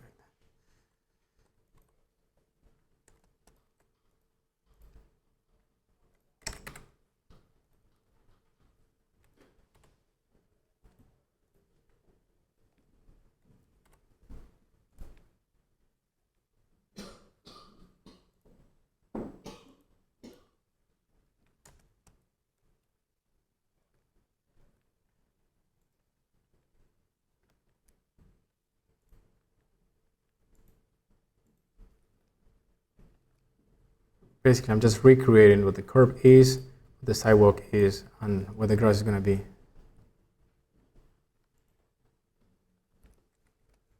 All right, start picking up some colors from the base render to start painting over.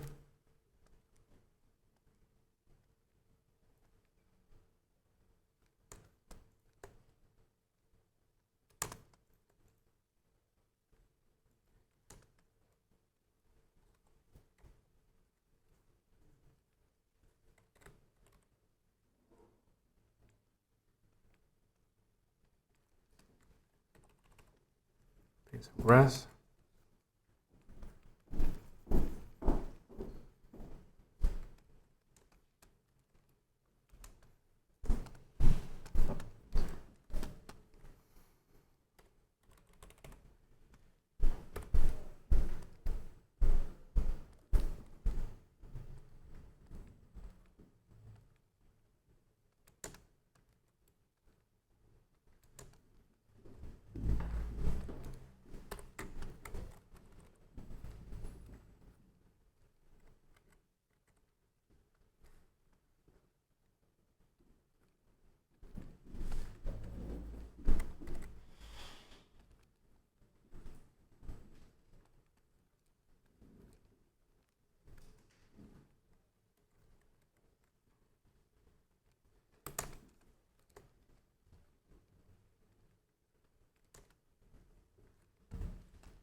So variation, basic variation. And now let's paint some grass again.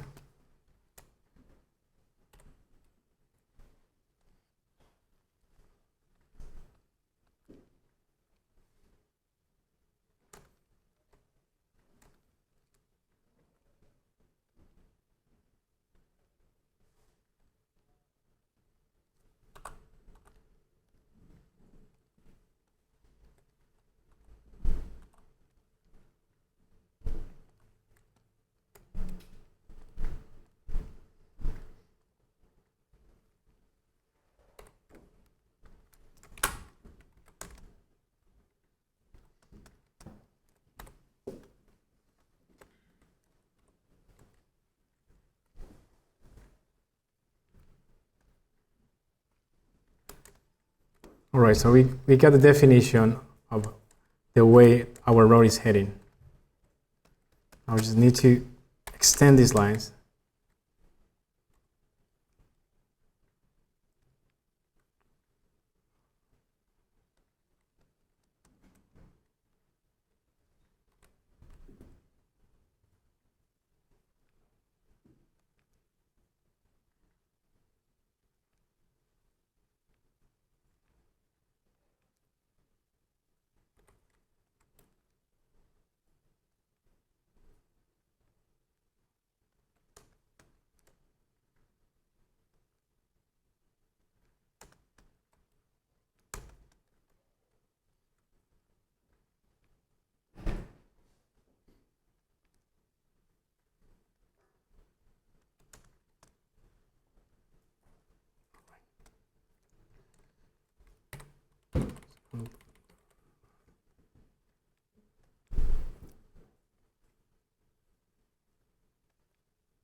Okay, now we got the definition of what our road is and where all the vegetation is going to be in all this area.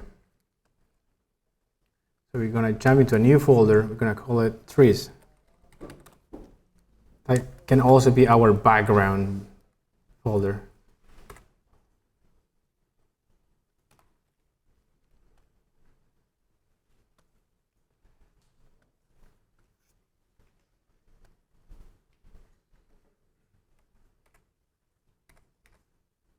So these are the photograph reference we use for the background. These are the tree lines we're going to recreate many times in order to create the vegetation in the background with depth. I'm just going to bring those layers over my main file.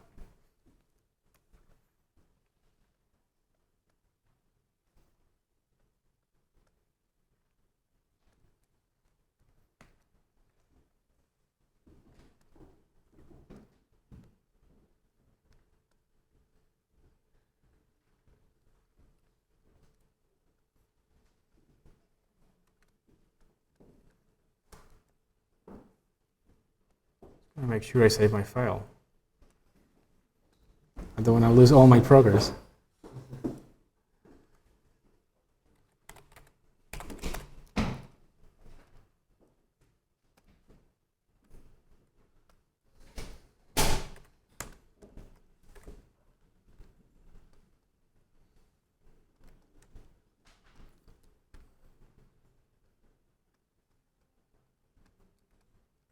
These background textures, they have some their own sky, so I need to get rid of that sky in order to blend it with my sky. So I'm going to do the same magic wand. Just going to use it quickly.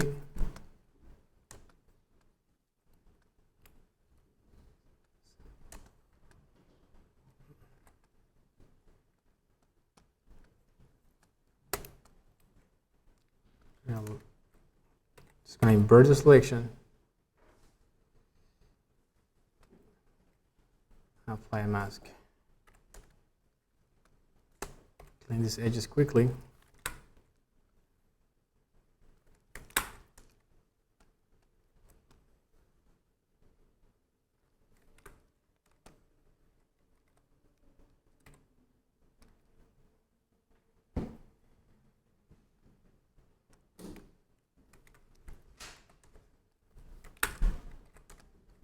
Right, we got that one clean.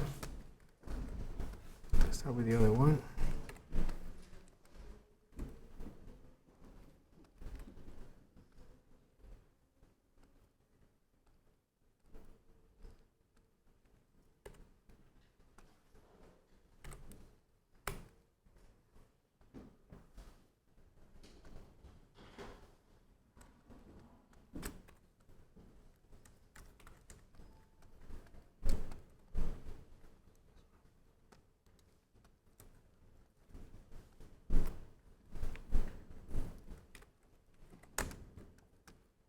Okay, after having this mask over my background textures, just gonna apply the map over it. And sometimes the textures, they keep some white or black edges. So there's one way to get rid of that. Let's see if this one might be more helpful. There's one way to get rid of those white or black edges. Just go into image, into layer. There's a matching option. Use the fringe, and you can play with the number of pixels you want the edge to remove those white or black edges. So in this case, check this out in here.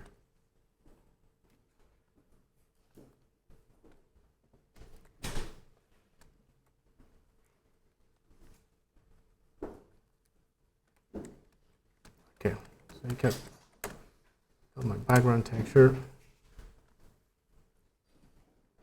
I'm going to start placing the background in here.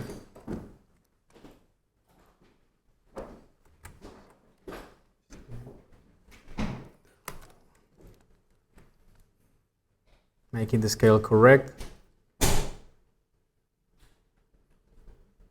And also making the texture following the lighting.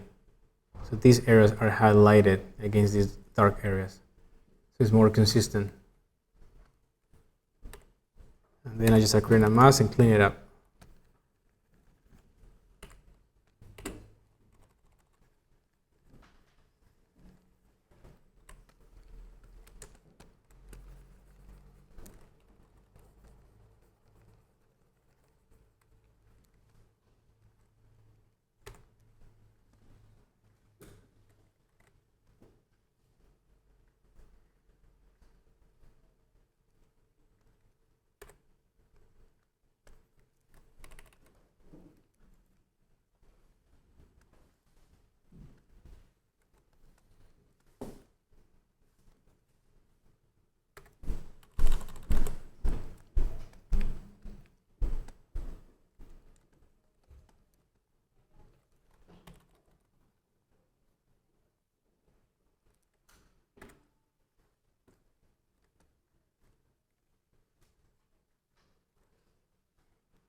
Maybe the texture should be smaller.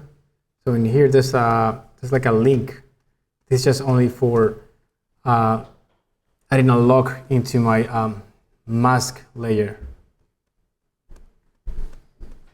So make sure you just like unlock it, select the main layer. You can shift it if you want, but it's going to keep the selection of the mask you already add. So just going to keep it in the same place, but just going to make the scale smaller. So if I press Ctrl T, that's going to allow me to transform the texture. Try too much scale. There you go.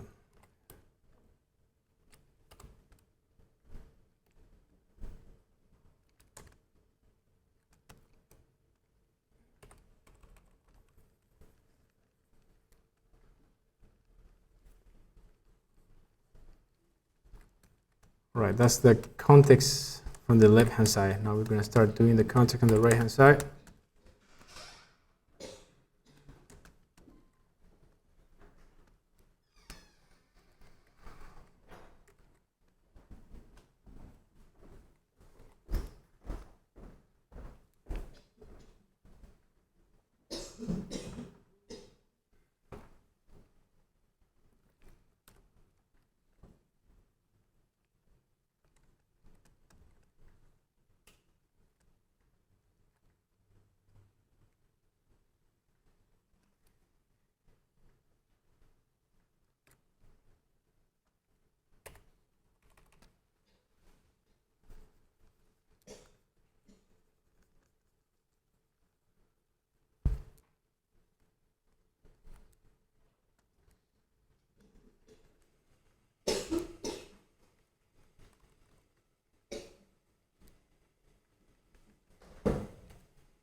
Okay, so we got the first layer of our background. Now I'm going to use the other texture, the other 3 lines I've got in here.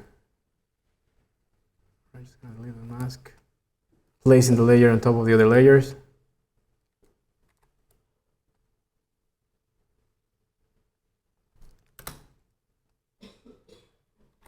Change the perspective a little bit.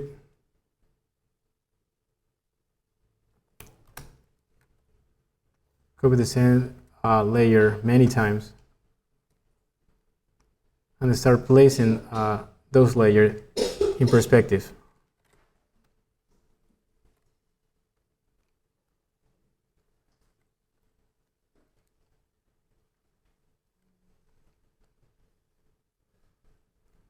So in order to not get the same repetition of the same tree, I'm going to use the same texture, but I'm just going to start like shifting this texture so all the edges will look slightly different.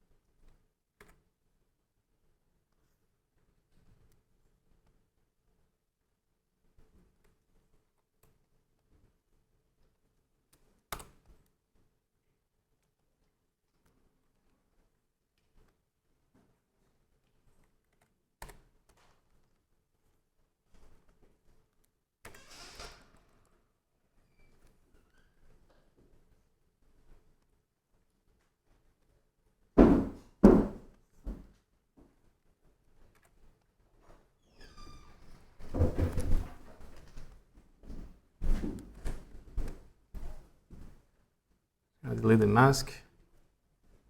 Copy the same texture of the same layer, just pressing Alt.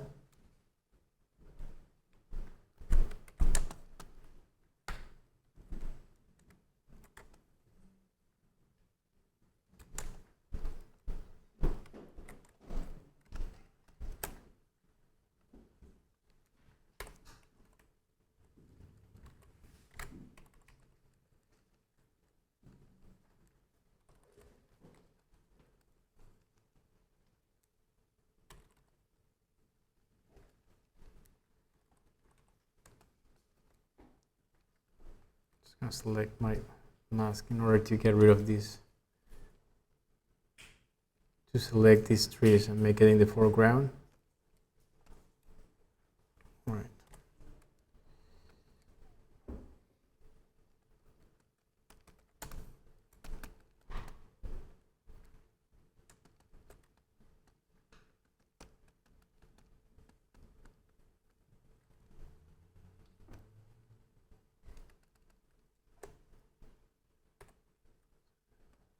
Apply a mask over my trees folder.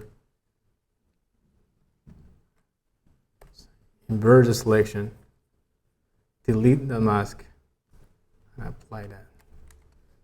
So you're seeing what is happening here. Just need to hide all the trees information of the base render.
Okay, now that we got our forest in here,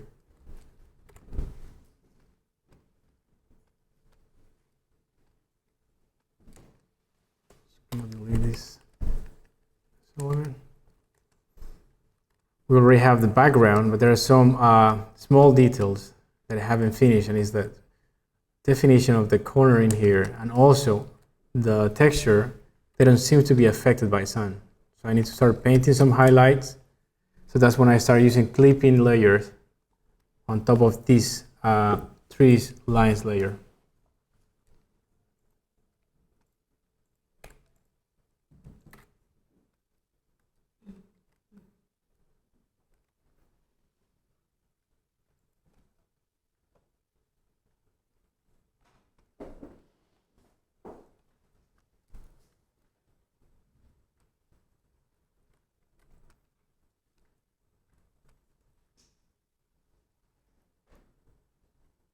I also need to match the exposure and contrast between the base render trees and my trees. So I just go into each one, to each line. I'm just going to play with the gamma correction.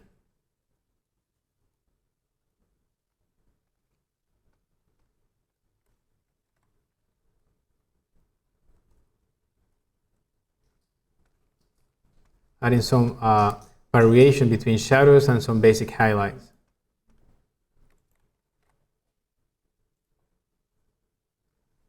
Just gonna clean this mask properly.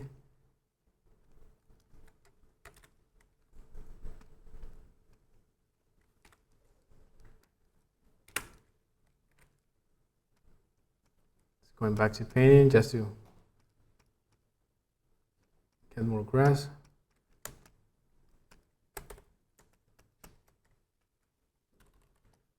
And as this for background is not really it's far, so we don't need to see much detail. We won't be able to. We really don't need the texture of grass in here. We just need a color that will determine which the sidewalk is and where the grass is.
All right, so this is basically how we set up background definition of an extension of our road of this image.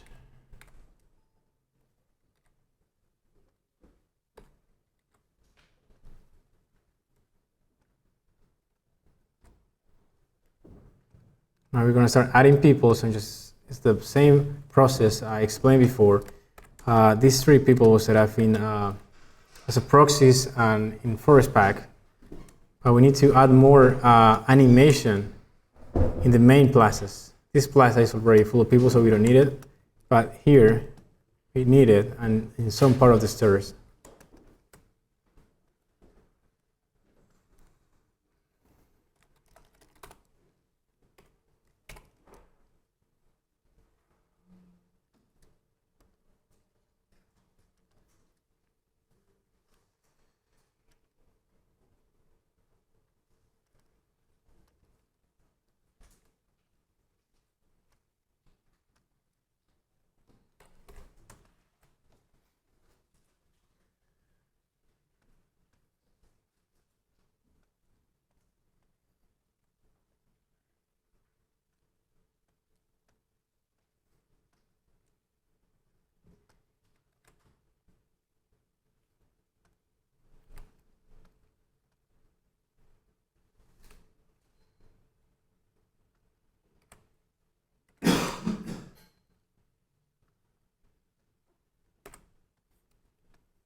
So there are two ways of painting people. One is creating the brush, but usually brushes are just black and white, so we won't be able to see colors in our brush. So what we're doing is like probably just making these people black and white.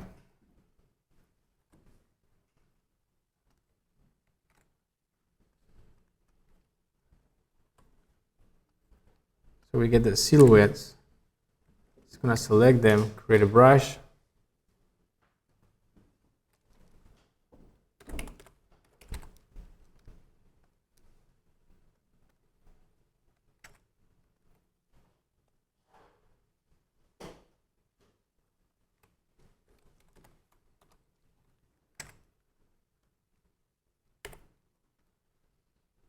Now create a new layer. Go for my new brushes. They should be in here actually. Yeah, there you go. They're in here and here.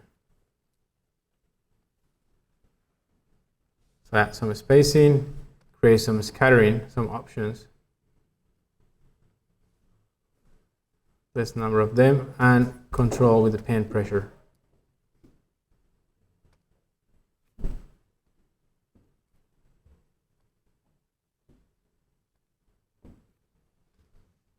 This is just to make the brush flipped so they don't look in the same position.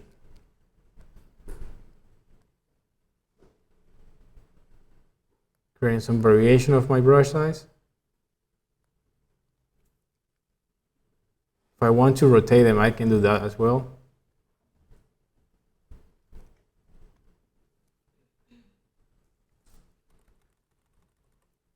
I'm going to paint them as black.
All right, so I already painted the silhouettes of my people. Now they're lacking in detail.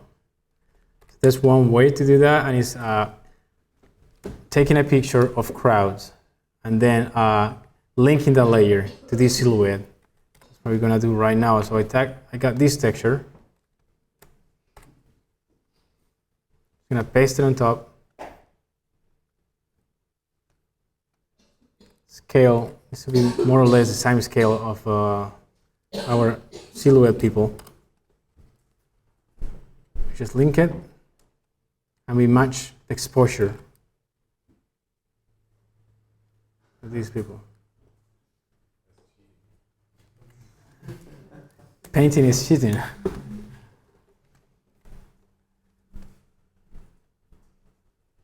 So we just play with the opacity, and there you go. We got the people already. So if the texture is small, I'm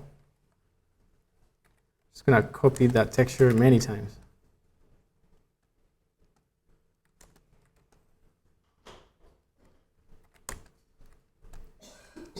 There you go. We got people painted in the scene.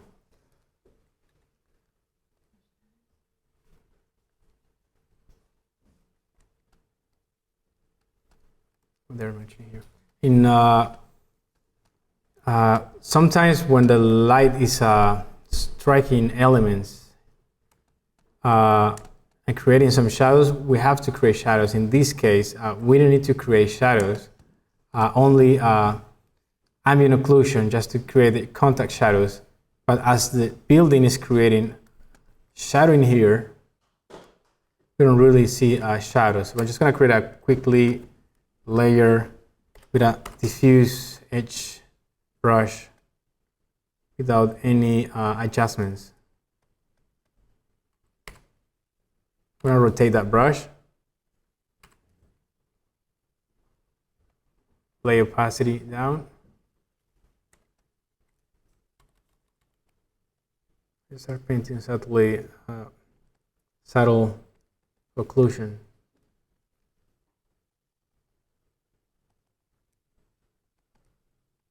So they look there more on the ground.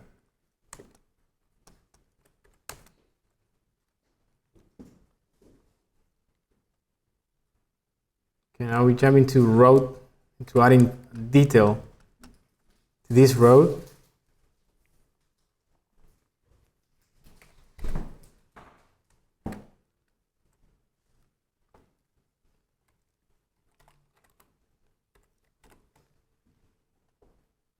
So for that purpose, we got different textures.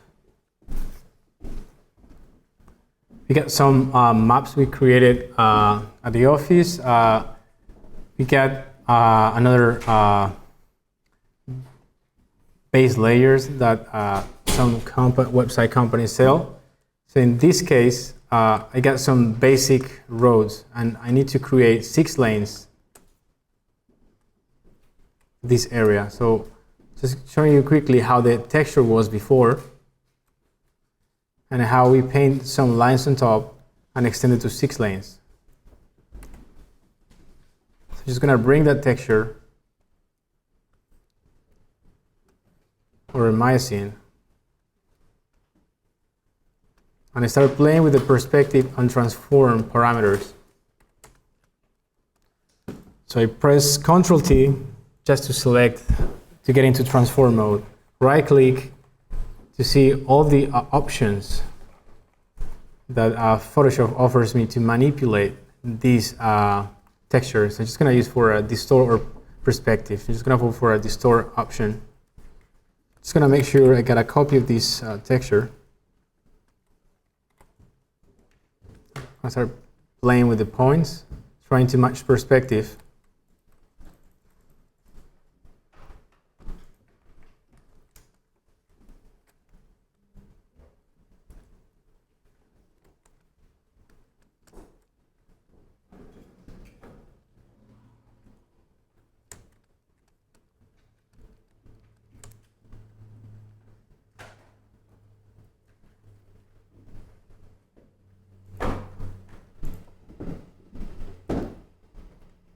I use warp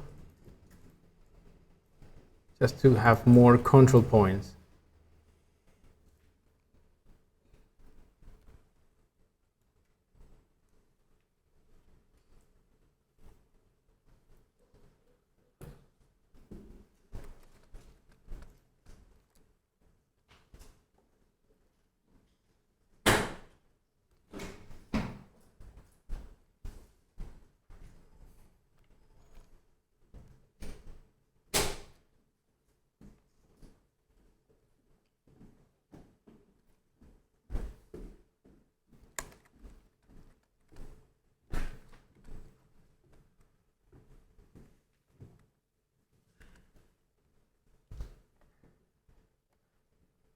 All right, seems like our texture is in place. Just gonna press enter and go to overlay. Now we got definition on dirt and also tire marks of our road. It's gonna need to start cleaning up those edges and extending the map in here.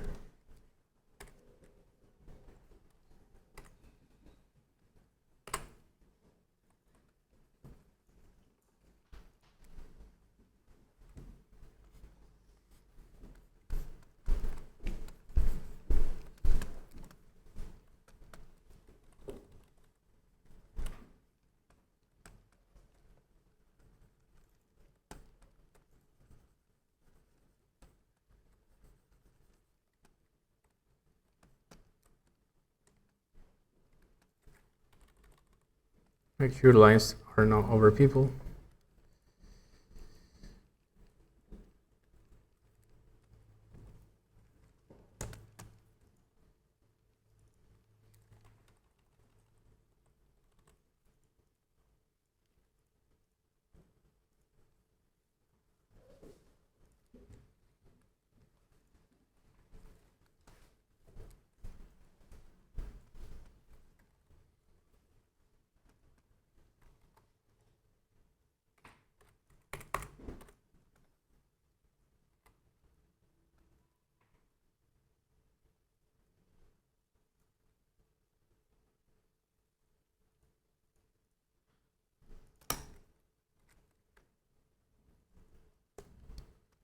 Fade away these lines.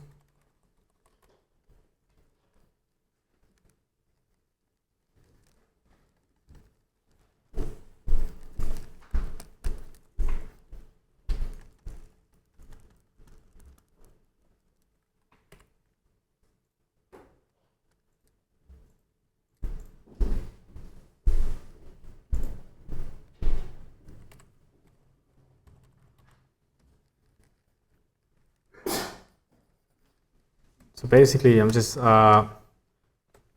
fading away some lines that my texture has, and they were interfering with the 3D lines. But I'm also keeping the main row texture.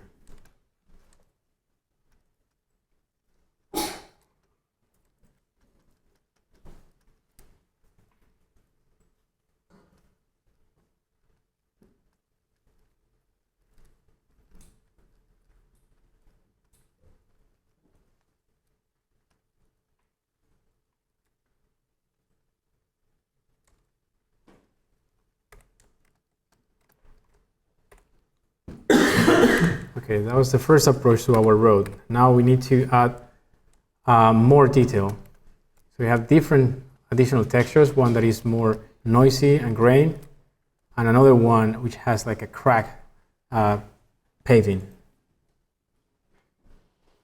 Another one that has dirt. So we're just gonna bring those textures. I'm gonna use a contrasting blending mode.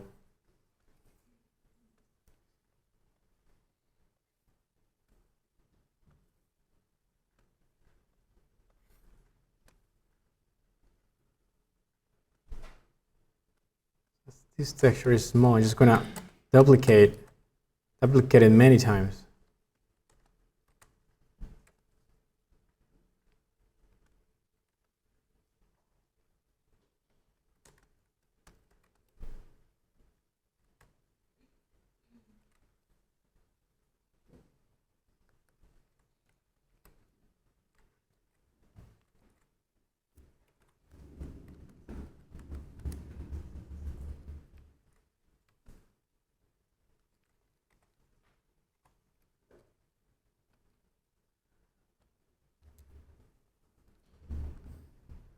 You play once again with perspective.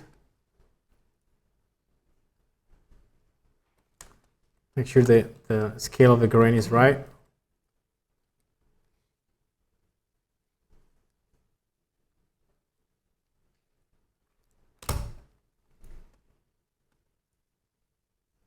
We're overlaying an additional texture over our grain, but as this texture is yellow, it's affecting the colors. I'm just going to desaturate that texture in order to only have the bump.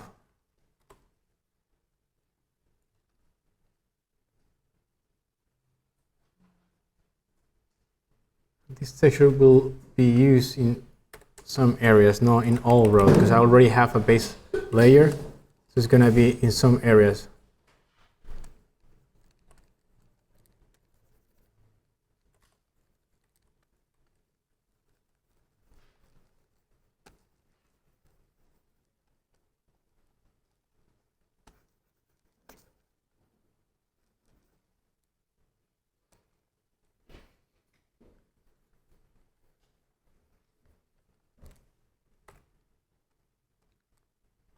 Now let's crack the paving.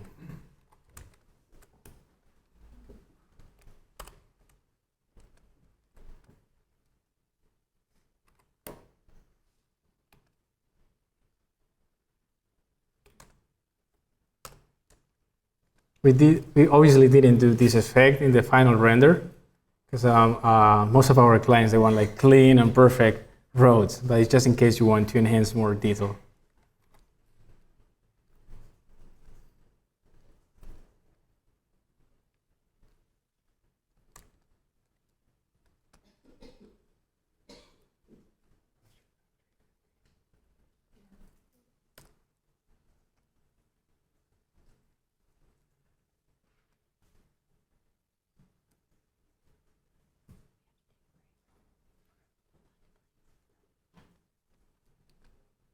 I'm just cracking my paving in some areas. And then once again, start playing with some basic gradient to fade that texture away.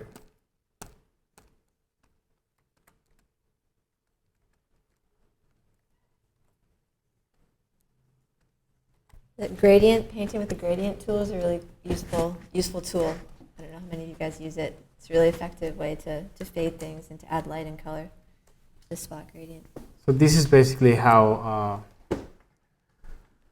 texturing happened in this Photoshop file for the road, as we had a basic road that was already divided in lanes. We just need to add more definition, dirt, cracking some paving.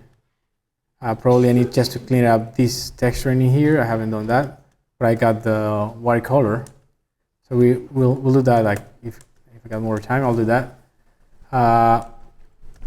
And we're just going for a break. After this, we carry on with the more elements in this scene. Getting back to our file. So now that we got the background set up, road texture set up, just gonna get back to my main file.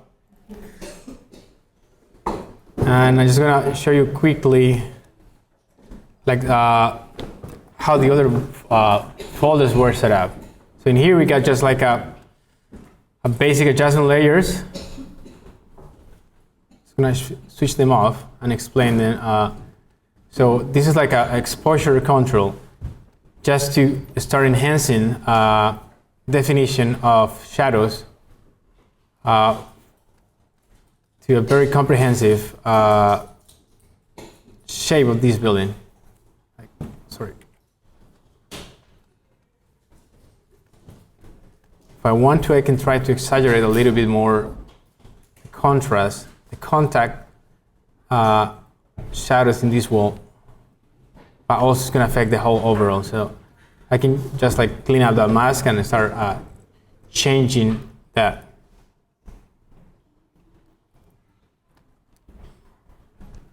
Right. So we pretty much have the lighting set up. We know the sun comes from the right-hand side. We have some basic highlights in here. We got the reflection of the building capturing all the sky. But we don't have activity in the building. There's no life in the main entrances. So I'm going to bring up some, let's just bring up some reference imagery, which is what we used to create these scenes.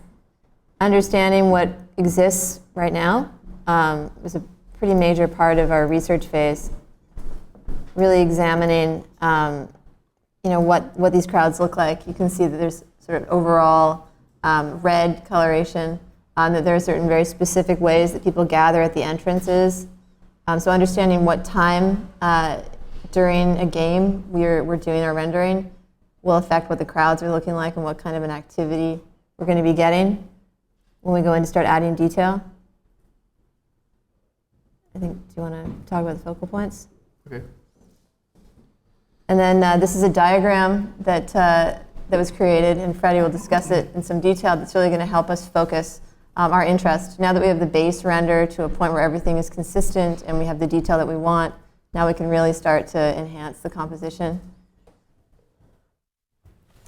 Having in mind that this grid represents the rule of thirds, not necessarily our focal points needs to be in the intersection of lines. So the focal points in here are in the main plazas. So that's how we're going to start adding animation, which is lighting, color, and the color bleeding will start coming from these main light sources. The rule of third in here works basically having the sky as the less representative element in the scene. It works for creating the reflections in the sky, but for our main purpose, which is showing the animation, how people gather in the main activity points, how the Falcon's Landing will also integrate and articulate with this plaza. The camera was composed keeping only 1/3 of the image for the sky and 2/3 of the image for the building itself and for the ground level. So as I was saying, we got 2 activity points, and we enhance the perspective on this camera composition, like creating some color bleeding in these areas. So the color bleeding comes from the light sources. So the light sources can be any color, red, green, yellow. So we're gonna see like some color bleeding all over the edge of this building. Also, the color bleeding will happen in some sidewalk area. And how we integrate all this circulation, how we integrate the building with the right-hand side of the image. So before we didn't have like there's a texture in here. So texture in here we didn't have before, but we added in order to integrate the building with the immediate context. These are the elements we use in the 3D Max file for framing the image and adding depth, which are just the foliage of the trees and transportation. So we did that in 3D, but in a Photoshop file, we just create like a vignetting to enhance the contrast and shadows in those areas. All right, that's the explanation. All right, getting back to the main file.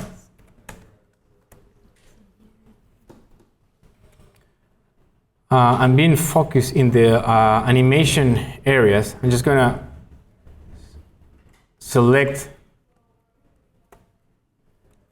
the walls that I want to change, the area that I want to bring some light. I'm just going to play with an exposure adjustment of the main wall of these areas to bring some light and life. But still, we don't see nothing going on in this glazing. So we're just going to be adding some lights, not only in these areas, but also in the Falcon's Landing, and also in the parking side, as well for the cars, traffic lights. So I'm just gonna get back to the lighting folder. So I'm just gonna switch off all this folder.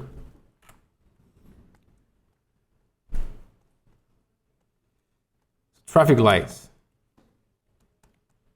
How we create these traffic lights is basically just, if we see the render, the color is pretty much desaturated, and what we need to do is create a base layer, then a glow, how that base layer start bleeding and creating some glow all over the color, and then some highlights to dodge a little bit our base color. So that's the base color. That base color we just painted with a normal brush, which edges are sharper.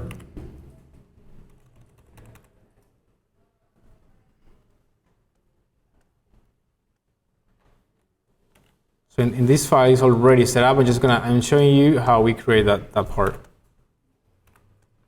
Shall I do the whole thing anyway?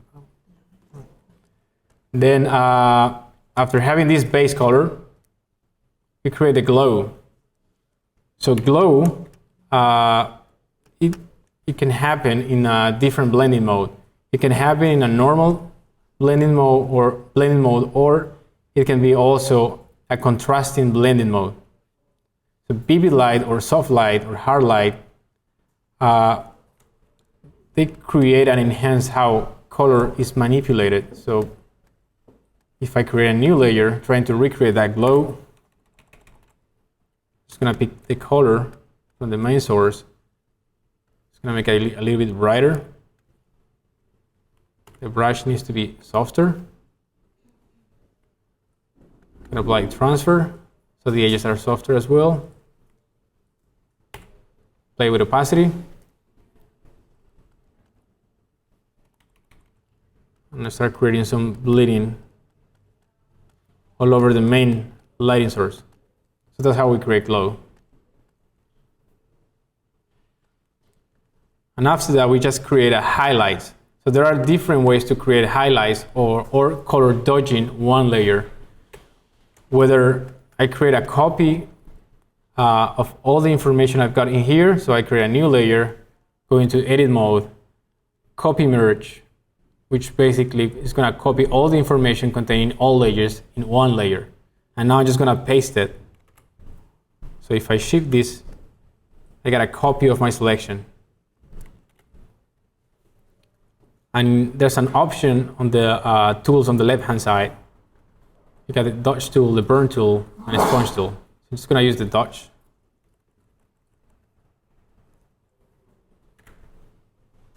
And I can affect the midtones, shadows, or highlights of my base layer.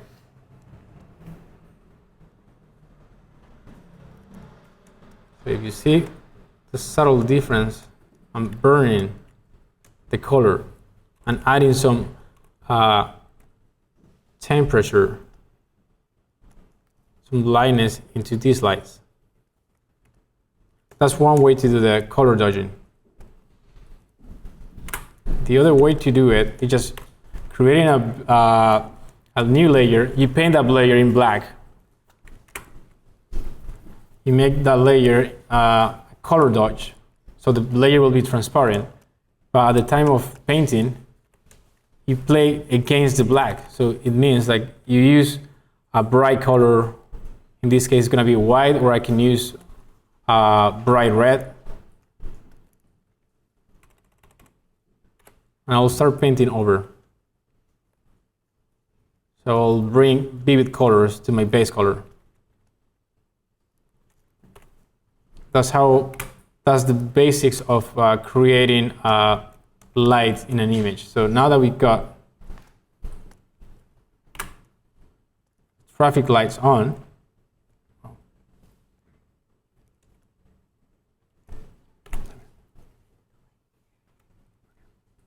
that's going to be later. Now,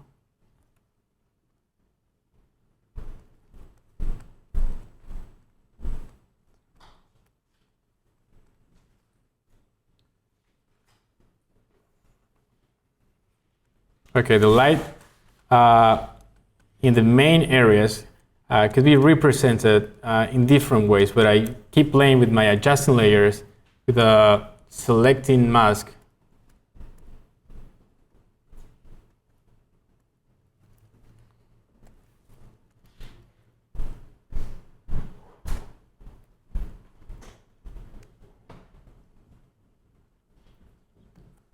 Create a new layer. I play with exposure, and I start bringing light inside. So it's an interesting point to make when we're talking about competition renderings, that we can accomplish so much in terms of lighting and post-production.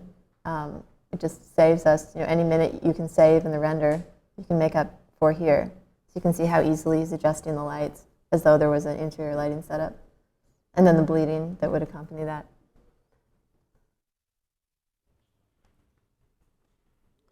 Now that we got the basic lighting set up in the main areas,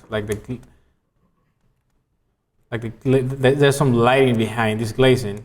I just need to enhance highlights in here But those highlights, we're gonna see them in the color grading folder. Right now, we're just like adding final details and particles in here. So I got a color dodging folder, which basically shows how some particles added to my glazing will start recreating some atmosphere, like some lighting are happening around that area. So it's basically just one layer color dodge, and I can play the opacity. In order to make this color dodging work, the texture should be a black and a white texture.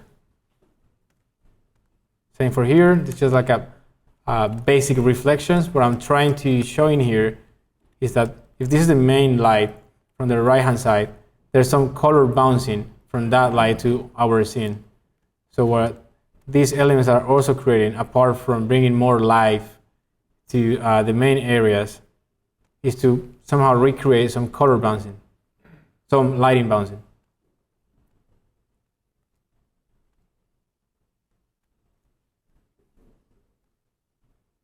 The lighting in the cars was set up exactly the same as in the traffic lights. For the parking, it was exactly the same. You got some base layers that creates some atmospheric effect of the lighting.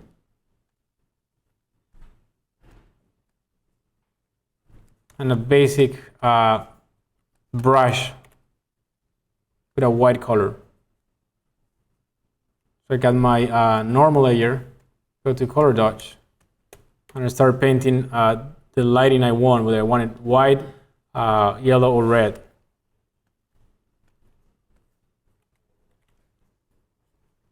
So I can start doing like this, and this is gonna just like somehow show how this lighting was created. It's kind of like following the perspective of this parking. In the process, client request to have a chop in here.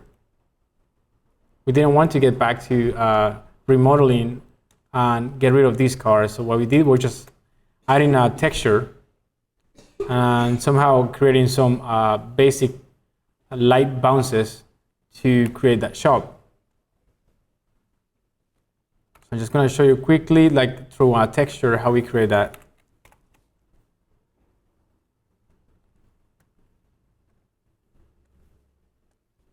Just got a retail texture.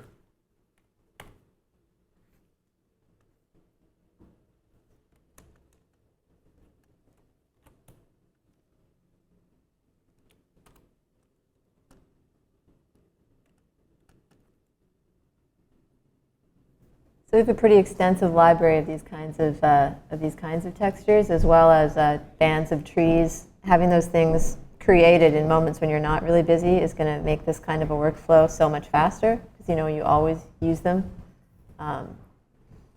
You always need them.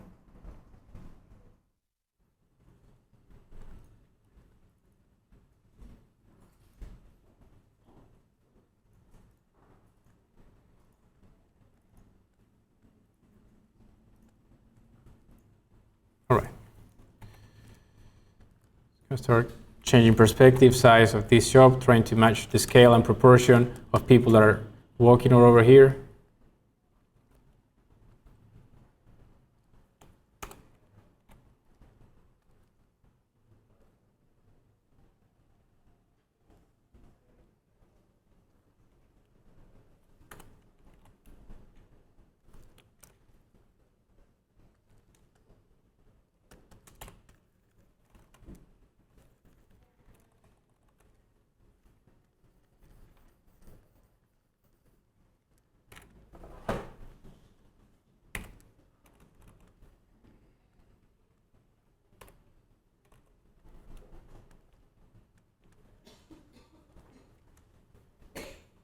Defining the edges.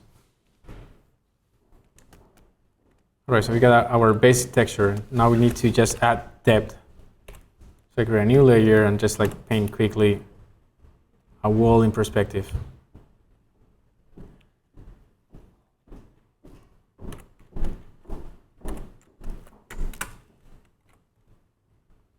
wall. We create some clipping mask just to create a gradient on top.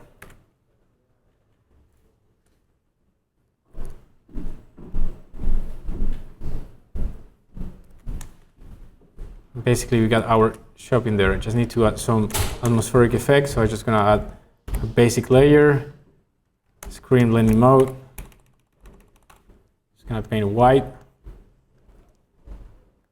less opacity.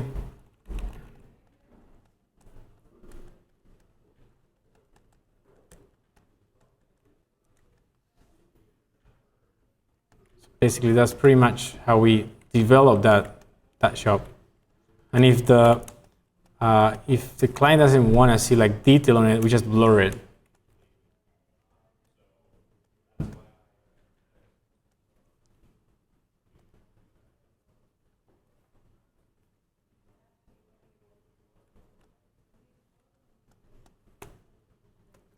That's how this shop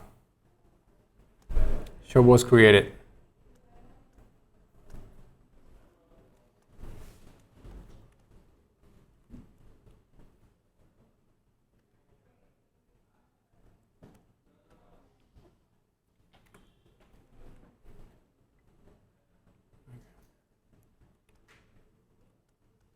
Okay, now we're just gonna talk about enhancing lighting here, and the fun part, which is creating the color theory. So we got all the elements in the scene, all our contexts, all our layers are matching in color, saturation, hue, values. So now we can do a proper color correction. I think I'm just mentioning that we don't like to put too many adjustments on before you get to the color grading, because you can start to kind of degrade your image if you have too many adjustments on top of each other, as Freddie demonstrated. So kind of reserving them for this step of the process is really important to maintaining a good image quality.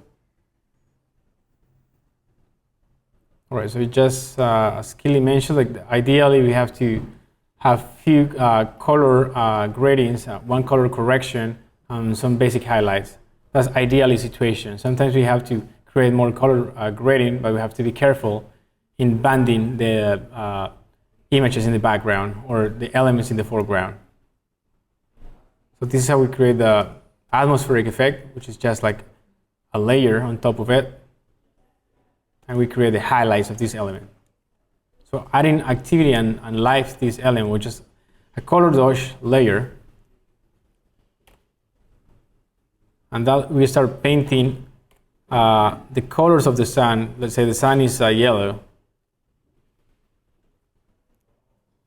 And the brush needs to be, the opacity level needs to be really low, otherwise we'll burn all the highlights of the image.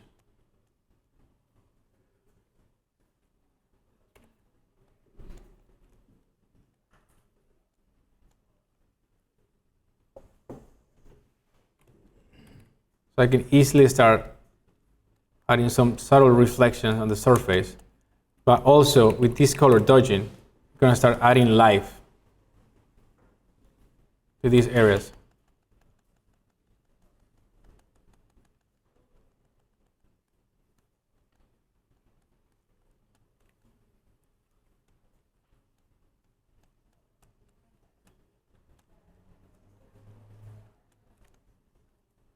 Just emphasizing the lighting source.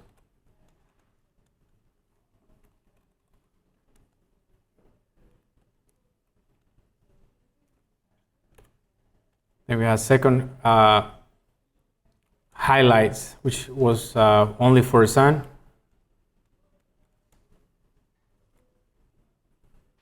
And we finally jump into the color balance. So color balance, knowing that our base reference for this image was the falcons, and the main colors of the shirt was red, black, and white. The color balance was based in reflecting those colors making them red and yellowish. Just only playing with the midtones, and then jumping into the shadows and making the shadow values lower into blue and into reddish. And we finally jump into highlights.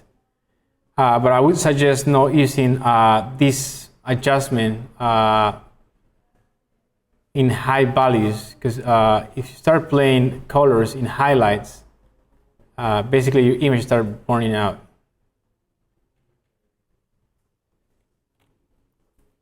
So we got a basic color adjustment, like making the whole image integrated with only 2-3 colors, which are the red, yellow, black and white. Oh, sorry, 4 colors. So we got the curves, that is to enhance all the depth theory that I explained before, that the main elements in the foreground are darker, more contrasted, and the elements in the foreground are more are faded away. Open up the layer so we can see the profile. So in here, we got the highlights. I can increase my highlights. And I just turn the shadows a little bit more to enhance these shadows in the main elements. And we finally jump into the color correction layer, which was just to enhance specific colors. So we got red, and we make the red even darker. So the variations we have in the facade will start in helping shape to consolidate the edges of the building.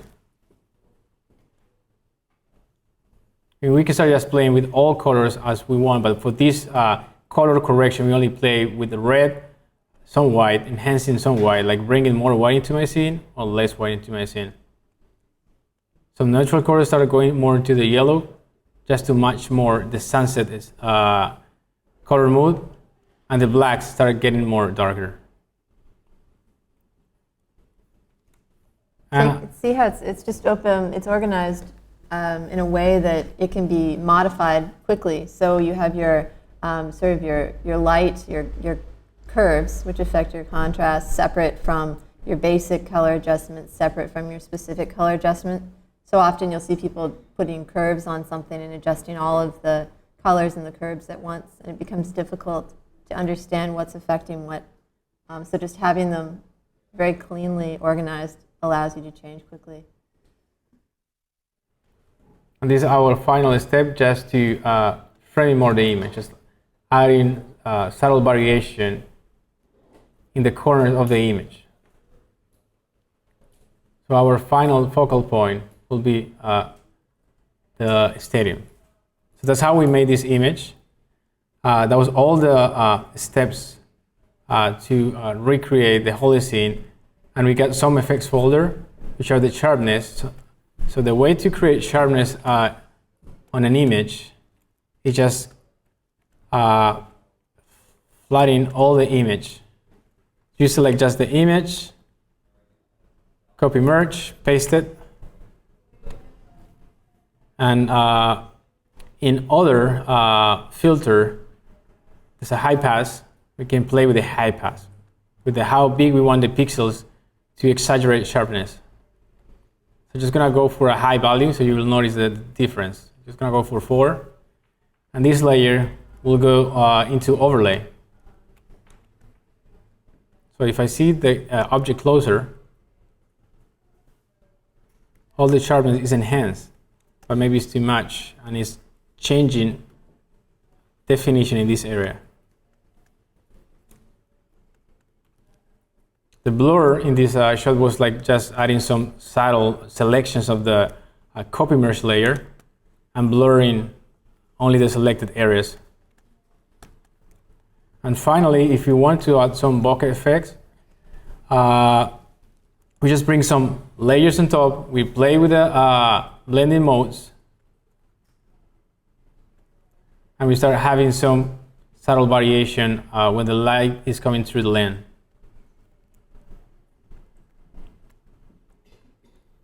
Now that we got this image finished, what happens if the client doesn't like the image? Right? Like, What's that? Yeah. so the client is not happy about the sunset shot. He likes the highlights. He likes how the shape of the building looks like, but he doesn't like the image because it's not dramatic enough. So what we did was like the recreation, how that is seen is going to be a rainy shot. And how to make a rainy shot is just understanding in the few steps possible how to recreate a rainy shot. So basically we have to understand where the rain is coming from. We gotta change the background in order to make the rain more believable. We have to recreate some basic water features, water puddles in some areas of the image, and changing completely the whole color correction, the whole color grading of the image. Turning into a more desaturated, into more achromatic look and feel. So I'm just gonna open this layer. Should I explain the whole process?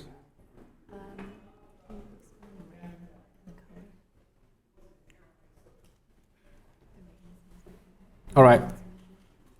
So we select the background, and with some texturing, we start recreating what the sky could be.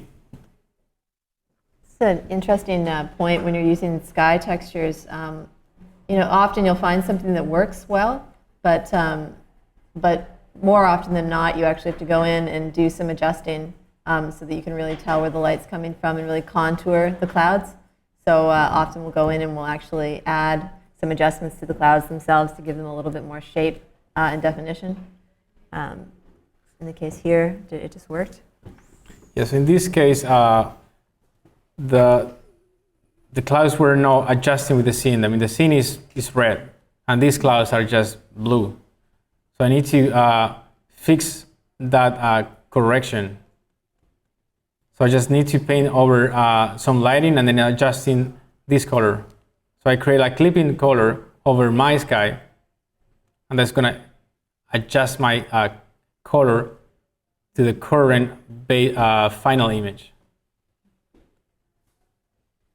After that, I'm just gonna start selecting and creating reflections over the ground.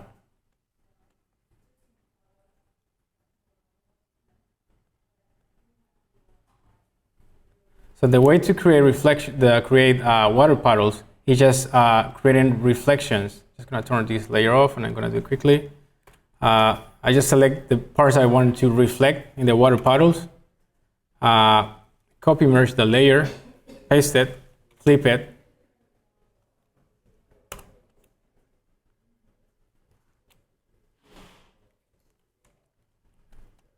And then we need to see waves, but the reflection doesn't have any filter to fix that area. So we're gonna just create one layer that is gonna recognize in the filter section how to create the waves. So I create a new layer, paint this layer in black, go to filters, add some noise.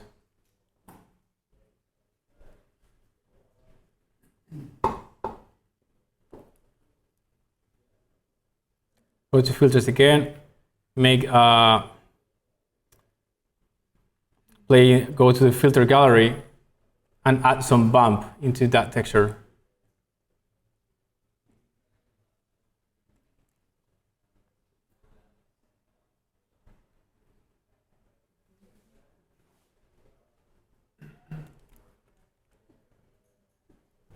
So as soon as I got this texture, I just need to apply a motion blur filter in order to extend this noise.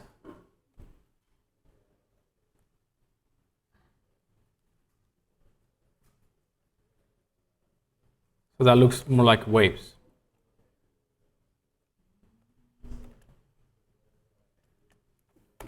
I got the texture. Now I just play with the perspective. So I go to modify. Perspective and try to make the waves bigger in the foreground.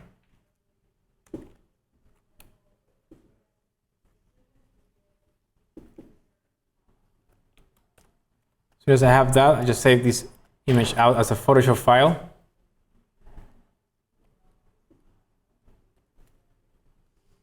Just gonna open a new scene, drag that image into that new scene.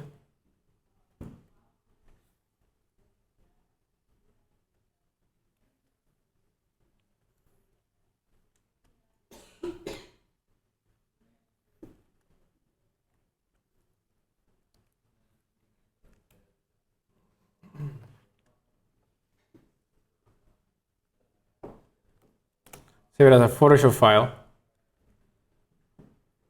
So I'm just going to save it in the desktop.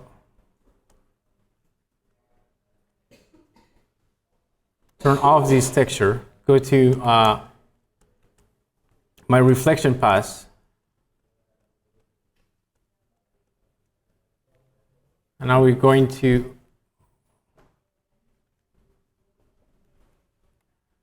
add some filter to this reflection, just to add the waves into that reflection. So we go to filter, we go to filter gallery. We're just going to affect this texture as a glass.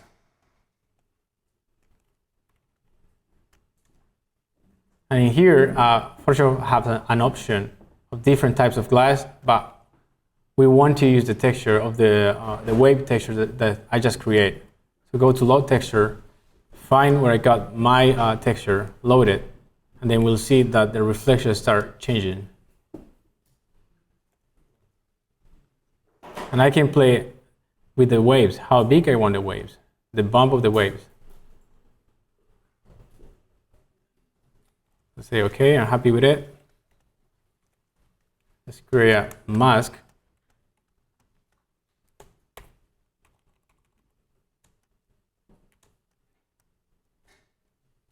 Just gonna make this layer off. Modify my brush. Adding some scattering. Change perspective.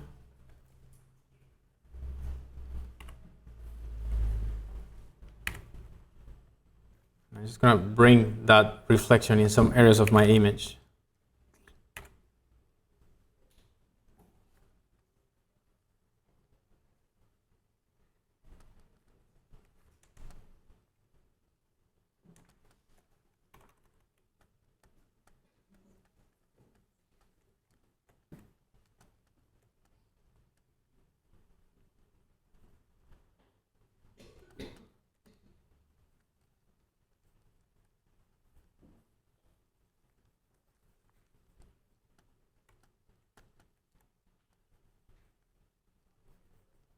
So now that we got the water puddles, there's some elements that in the first reflection layer, the first copy of the new sky and the new building, we couldn't select which was the people. So in this case, we just need to go to our selective mode and find the selection of these people. It's more of adding detail to the water puddle. I'm just going to copy merge again.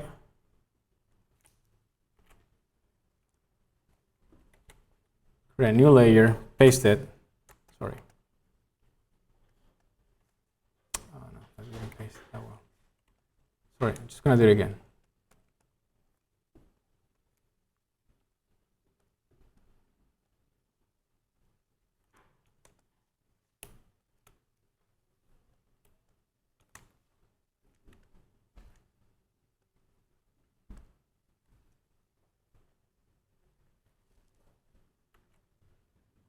I'm going to flip these characters.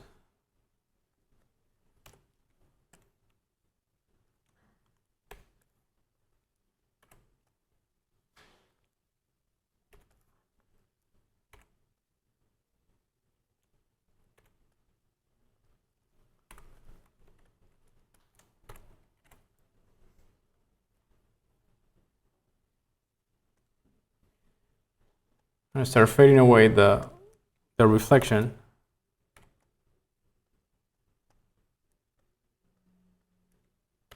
And adding the same filter to this new layer, the glass filter. The map is already loaded into filters. And that's what we got, basically. Like, that's how we start making the water puddles more consistent. So that should happen in all areas of the image. So in trees, cars, in the area you want to show the water puddle.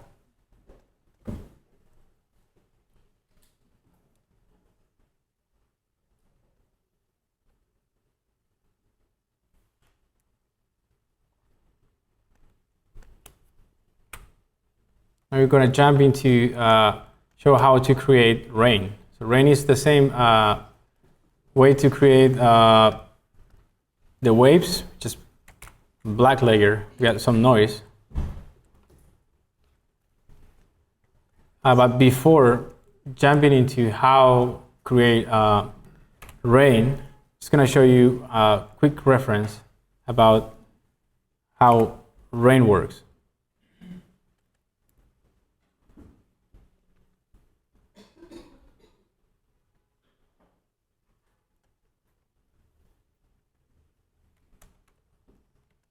This is an example that usually rains doesn't come only in one direction. There are many atmospheric facts that makes the drops start shifting and rotating somehow. So that's what we're gonna represent in many noise layers we're gonna create.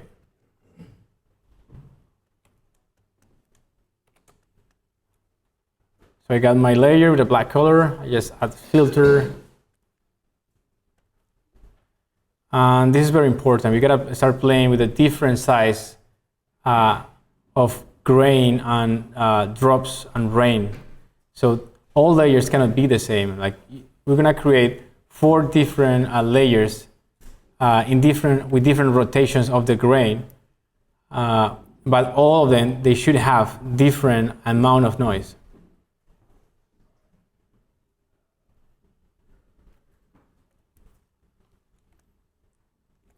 Then I'm just going to add a motion blur.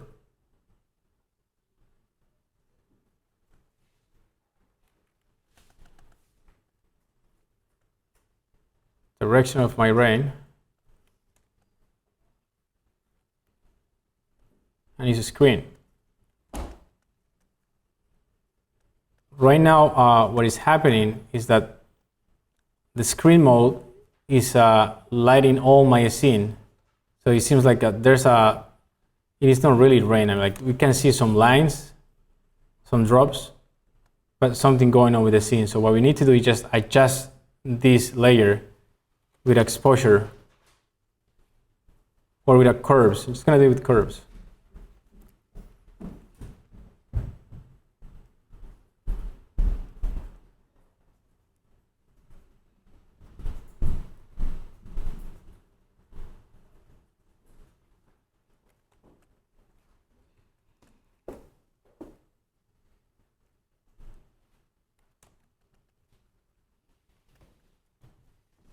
As soon as I have that, I just create more layers. I can, as I was explaining, just painting them black, going to noise, add some noise, but with a different distribution, Gaussian and monochromatic. Make them bigger. Motion blur. The motion blur is gonna be in a slightly different rotation.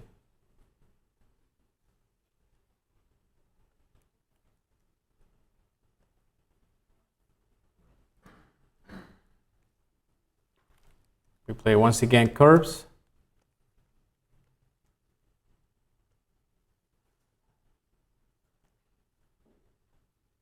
We can make the drops even more evident in some areas.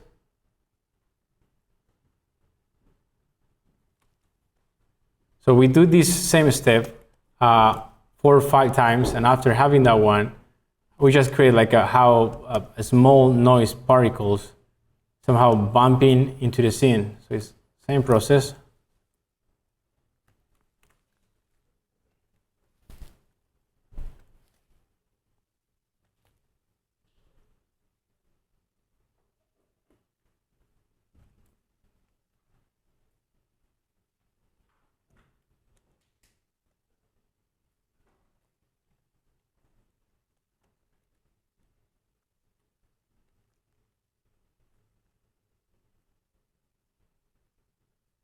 This time the noise layer doesn't have any motion blur.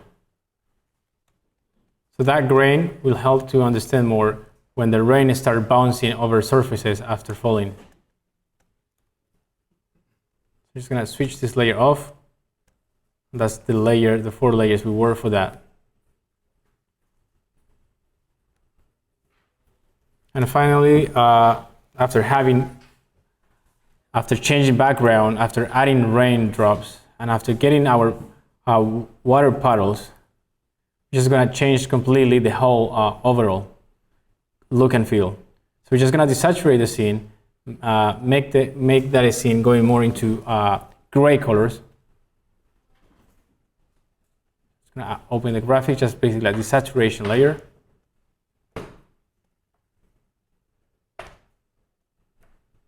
And in here, in the color, this layer, I'm just gonna delete it.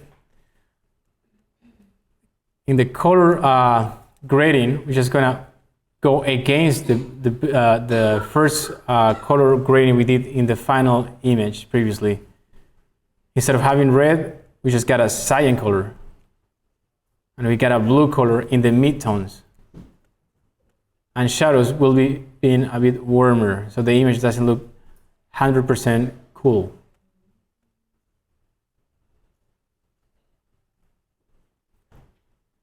And that's how we create rain.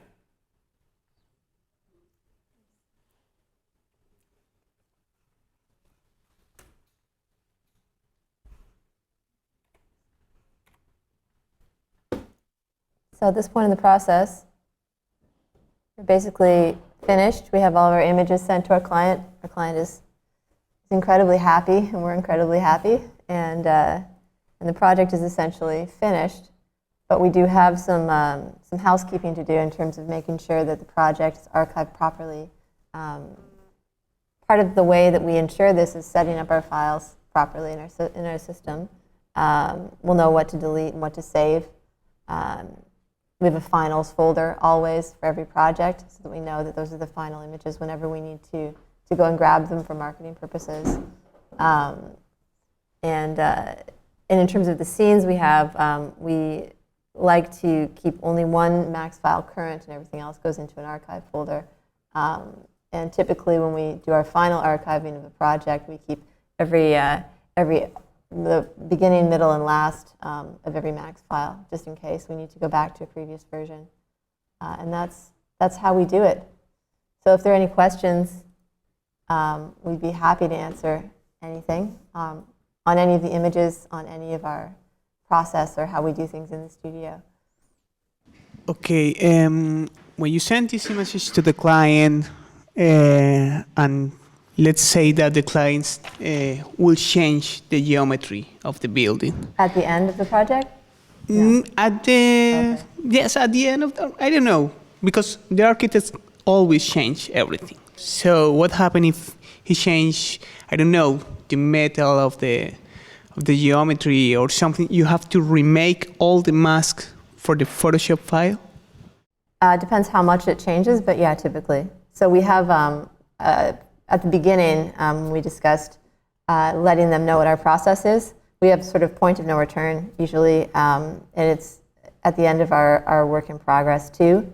Before we do our final rendering, we request all final geometry at that point. If there are small fixes, we can do them as patches, as Freddie demonstrated. But yeah, we would have to go through and redo our masks. Our matte elements will keep the RGB, but a wire color will likely change. Throughout your whole process, you were really meticulous about being non-destructive and not baking in motion blur and not baking in depth of field, but you chose to put your sharpening in camera instead of doing it in post. Is there any reason that you choose to go that route? The sharpening at the end? Yeah, you I believe chose Catmull ROM, which if not careful you can get over brightened pixels, and there's things that can get burned in the image that you can't really go back from. So I'm just curious why you choose to do in-camera sharpening. I think every artist in our studio kind of has a preference. So it's not always, and per scene, it's not always Catmull ROM. These scenes were great because there was some fine detail in the distance that you needed to get out of it, straight out of the render. But for the most part, I think it's on a per scene basis, and everybody has the same understanding in our studio of what they do, so it's kind of up to the discretion of the senior artist. And sometimes when geometry is at a kind of competition level, it's somewhat preliminary, so any kind of amount of detail that we can get out of that base render is really helpful to us in post. It just helps us to enhance. We try not to break pixels where possible. Okay, there's a question online. Yeah, I guess they're just looking for tips on creating large masses of seated people in an interior field image. I think you covered a little bit of that today, so I think they may have missed that step. But if you want to elaborate on any of it. Like adding the crowds? Yeah, exactly. I think in this image, actually, this isn't really our final image that we sent to the client. And this was done using post techniques, as Freddie described. So that was all done essentially in post. But we did go back because, as you can tell, you can't really define the rows very clearly. You can't really see them. So we did go back and use the method that Jason went over. And both of those methods are really effective.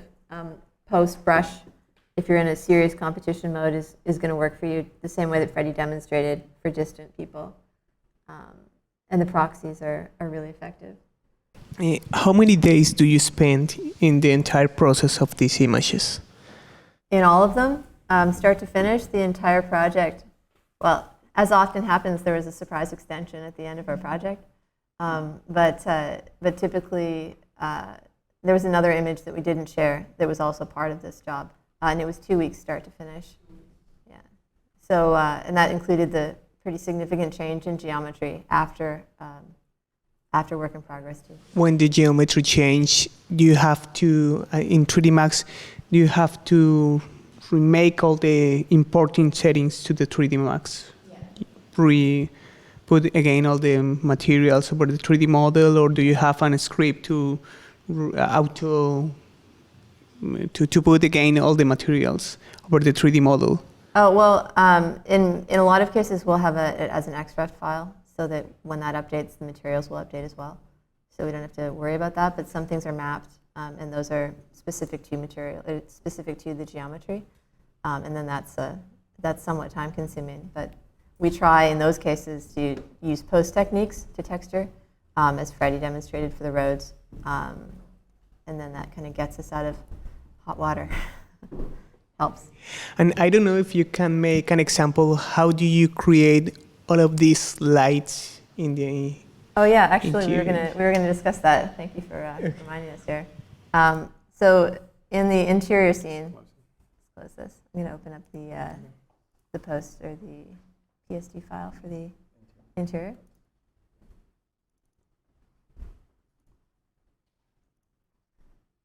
So the same light techniques that Freddie was demonstrating, we use a flare brush, and you can make your own. There are plenty available online, and we modify them using some of the techniques that Freddie showed, and then just using the dodge lighting, again, so we don't waste a lot of time in the render. We'll do all of that lighting in post, for the most part. Yeah. So we'll just have a look at that file. So. This is a layer called flares. So this is some of these were done using. This is an effect that is a bokeh effect, which is an image. But you can actually. Let's see. Do you have the flares loaded in? Yeah. So this would be like a flare brush.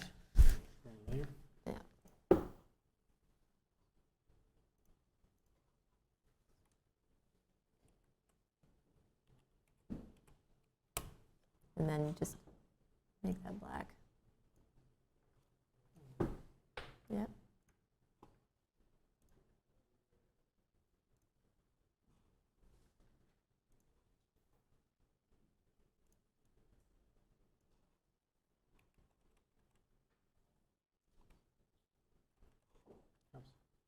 Oh, your caps lock on. Okay.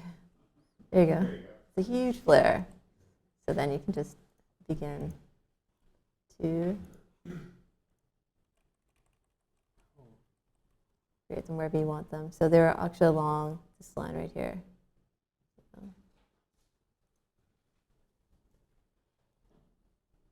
I'll just pull that out. Oops.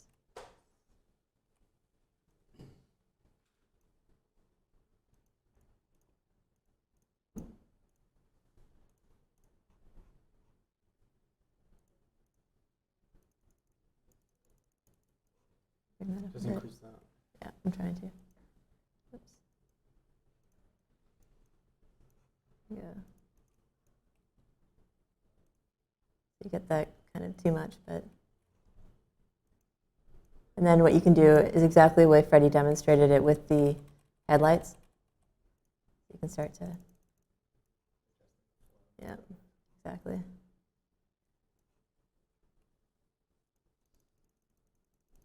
Sort of paint them in that way and then start to basically add a screen on top, a blur, and then you get essentially what we have here. So all these guys. Just understanding the base color, which is the brush, and then creating the atmospheric effect, which is a glow around that brush. And after creating the glow, just color dodge or burn that base layer. So that's how lights are created. You guys did a really good job with the people in the foreground and the buildings in the background, as far as merging them in and making it look seamless. How do you typically approach that? It looks like you played with the contrast and the saturation, because I see a lot of images where the people, they don't match. You know, they use billboard people or whatever. Do you have a formula, or is there typically a way you approach that? Because it is very seamless with the rest of the crowd.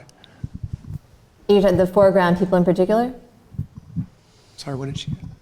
Was the question the foreground people in particular? Or Yeah, was it, those came from a photograph, didn't they? And Yeah. you guys collaged them in. Yeah, it's just a matter of really making them match the scene, so bringing them down and then building them back up with adjustment layers and adding the rim lights. It was definitely took a long time. So that was one of the more time-consuming parts of our process on this image. And I think making sure that they were working with the camera. It's a bit of a cheat, this shot. We're actually not in the stands. The camera's not actually in the stands. And once we got into into post, we realized that the people actually needed to be brought up a little bit higher. But you actually can't really tell. These people are probably floating about 20 feet in the air. But somehow you're willing to sort of suspend disbelief because you're creating an atmosphere, and the people really add to that. We learned a lot about football on this job. I did, so I know about players and jerseys. Here in the program, you have two subjects. One of these is when to use the hero characters in the images. And the other thing is the great debate between pixels versus inches with the file output for printing versus digital use for that. So I don't know, how do you manage all of the things in your studio? So hero characters? Hero characters and the output files. Well, for an image like this, it sort of explains itself. We want to have those people framing the image, and those would be our heroes. For the other two shots, it's really the building that's the hero. And so we focused all of our attention on making those elements stand out. When we're doing our composition, our initial camera composition, typically we'll actually add some proxy people or trees in to help that framing. And that's where we did not do that in this shot initially, but it is a sort of practice that we've adopted. So does that answer your question about hero people? And in terms of output, we really try to determine what the image is going to be used for. So in that initial conversation with the client, what are these used for? Are these going to be boards? Recently, we had a project that became a 40-foot wall mural. And that process would have been a bit different going into it, had we known that that was the output. So if something is for a very, like a screen presentation, we always deliver an uncompressed file and a compressed file to our clients. So it's we always deliver a TIFF file and a JPEG file. And they'll end up ultimately probably using the JPEG because they're lighter and they're easier to manipulate for their purposes, but they'll have that TIFF if they need it for up-resing. Does that answer your question? Yeah, okay. Yeah, when making adjustment layers with, I guess, multi-matte ID and the wire color ID, is there any way to make those selections like really good, or is there any way to, so that it's not really like pixelated around the corners? Is there any tips and tricks to that? What? Yeah, Jason should answer that. You can, with multi-matte IDs, if you, so I think this scene has them set up. So if you go into your channels, it loads the colors that are in your multi-matte. So if you just click and select, for instance, the red channel, that's the cleanest way to get your multi-mattes. With the wire color, where is that? Well, I can show you on this. Sorry, John. You can also use the color range. You can also use color range for like the wire color pass, for instance, where you have a ton of different colors in your scene. This gives you a good, for instance, if I select the blue, this gives you a good range of how you can control what color values you're selecting. You can back off so you can see how that mask is kind of filling in as I move these around. Those are the two ways that I normally would select things. The multi-matte ID always the preferred method? Multi-mattes are the best, the cleanest route for. They're the cleanest if you have if your settings in 3D Max, the anti-aliasing settings are high enough to create smoother edges. If you don't have if you don't have proper settings in the anti-aliasing, like the samples are really low, no matter how hard you try, the edges will come really jaggy. Yeah, and you can also enable the filtering if you just wanted to use your wire color pass in Max. So on your render settings, you can make sure that that's enabled. But you really notice it if you're doing an animation, for instance, and you're using your masks for compositing. If you're using a wire color and it's got any type of jagged edges, you'll get crazy sort of flickering in your animation. So it's just all around best practices to use the matte element.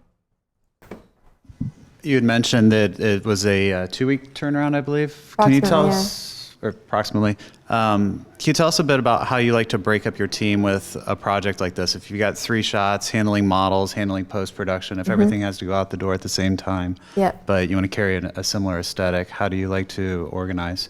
Well, we usually we'll have probably 2 artists that are lead artists on a job like this. So each one would be responsible for 2 images. And then there would be a team under those people. So typically, maybe 1 or 2 junior artists helping out with asset enhancement, texture development, and that kind of thing. But in the end, the color grading is usually done by, when possible, by 1 person, the ultimate final color grading. And when that's not possible, those 2 people just sit really close together. Yeah, I think it gets more difficult when you have too many people on a job that's such a quick turnaround, because you have 10 people working on one thing and you have to bring them all together in a crunch. It's easier to have a smaller team on crazy deadlines. You guys mentioned you also work with Revit. Sometimes you get Revit from your clients. Do you A, do you have to educate your clients as to how to break up the models, or do you just have to take what they give you?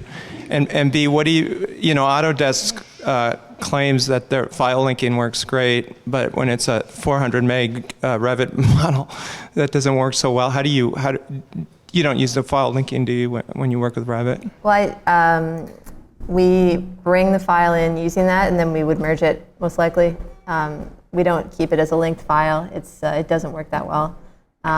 When we get something that's a format that we just are not familiar with, when our client's working with something like MicroStation or ArchiCAD or something, and they'll ask us, how should we give you these files? Our best sort of across-the-board situation is to ask for OBJs by material. And then they're just meshes that we get by material. And it's easy for them to do, and it's easy for us to clean up. It takes a bit of time, but it just is sort of the fastest all around until Revit gets fixed. But this is obviously the link tool now in Max, so it works as well as it can work. Right? We don't know who's going to be viewing this video, so we won't say anything about that.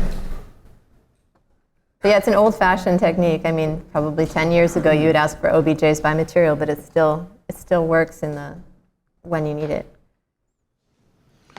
Super sweet walkthrough, really nice to see. Thanks a lot.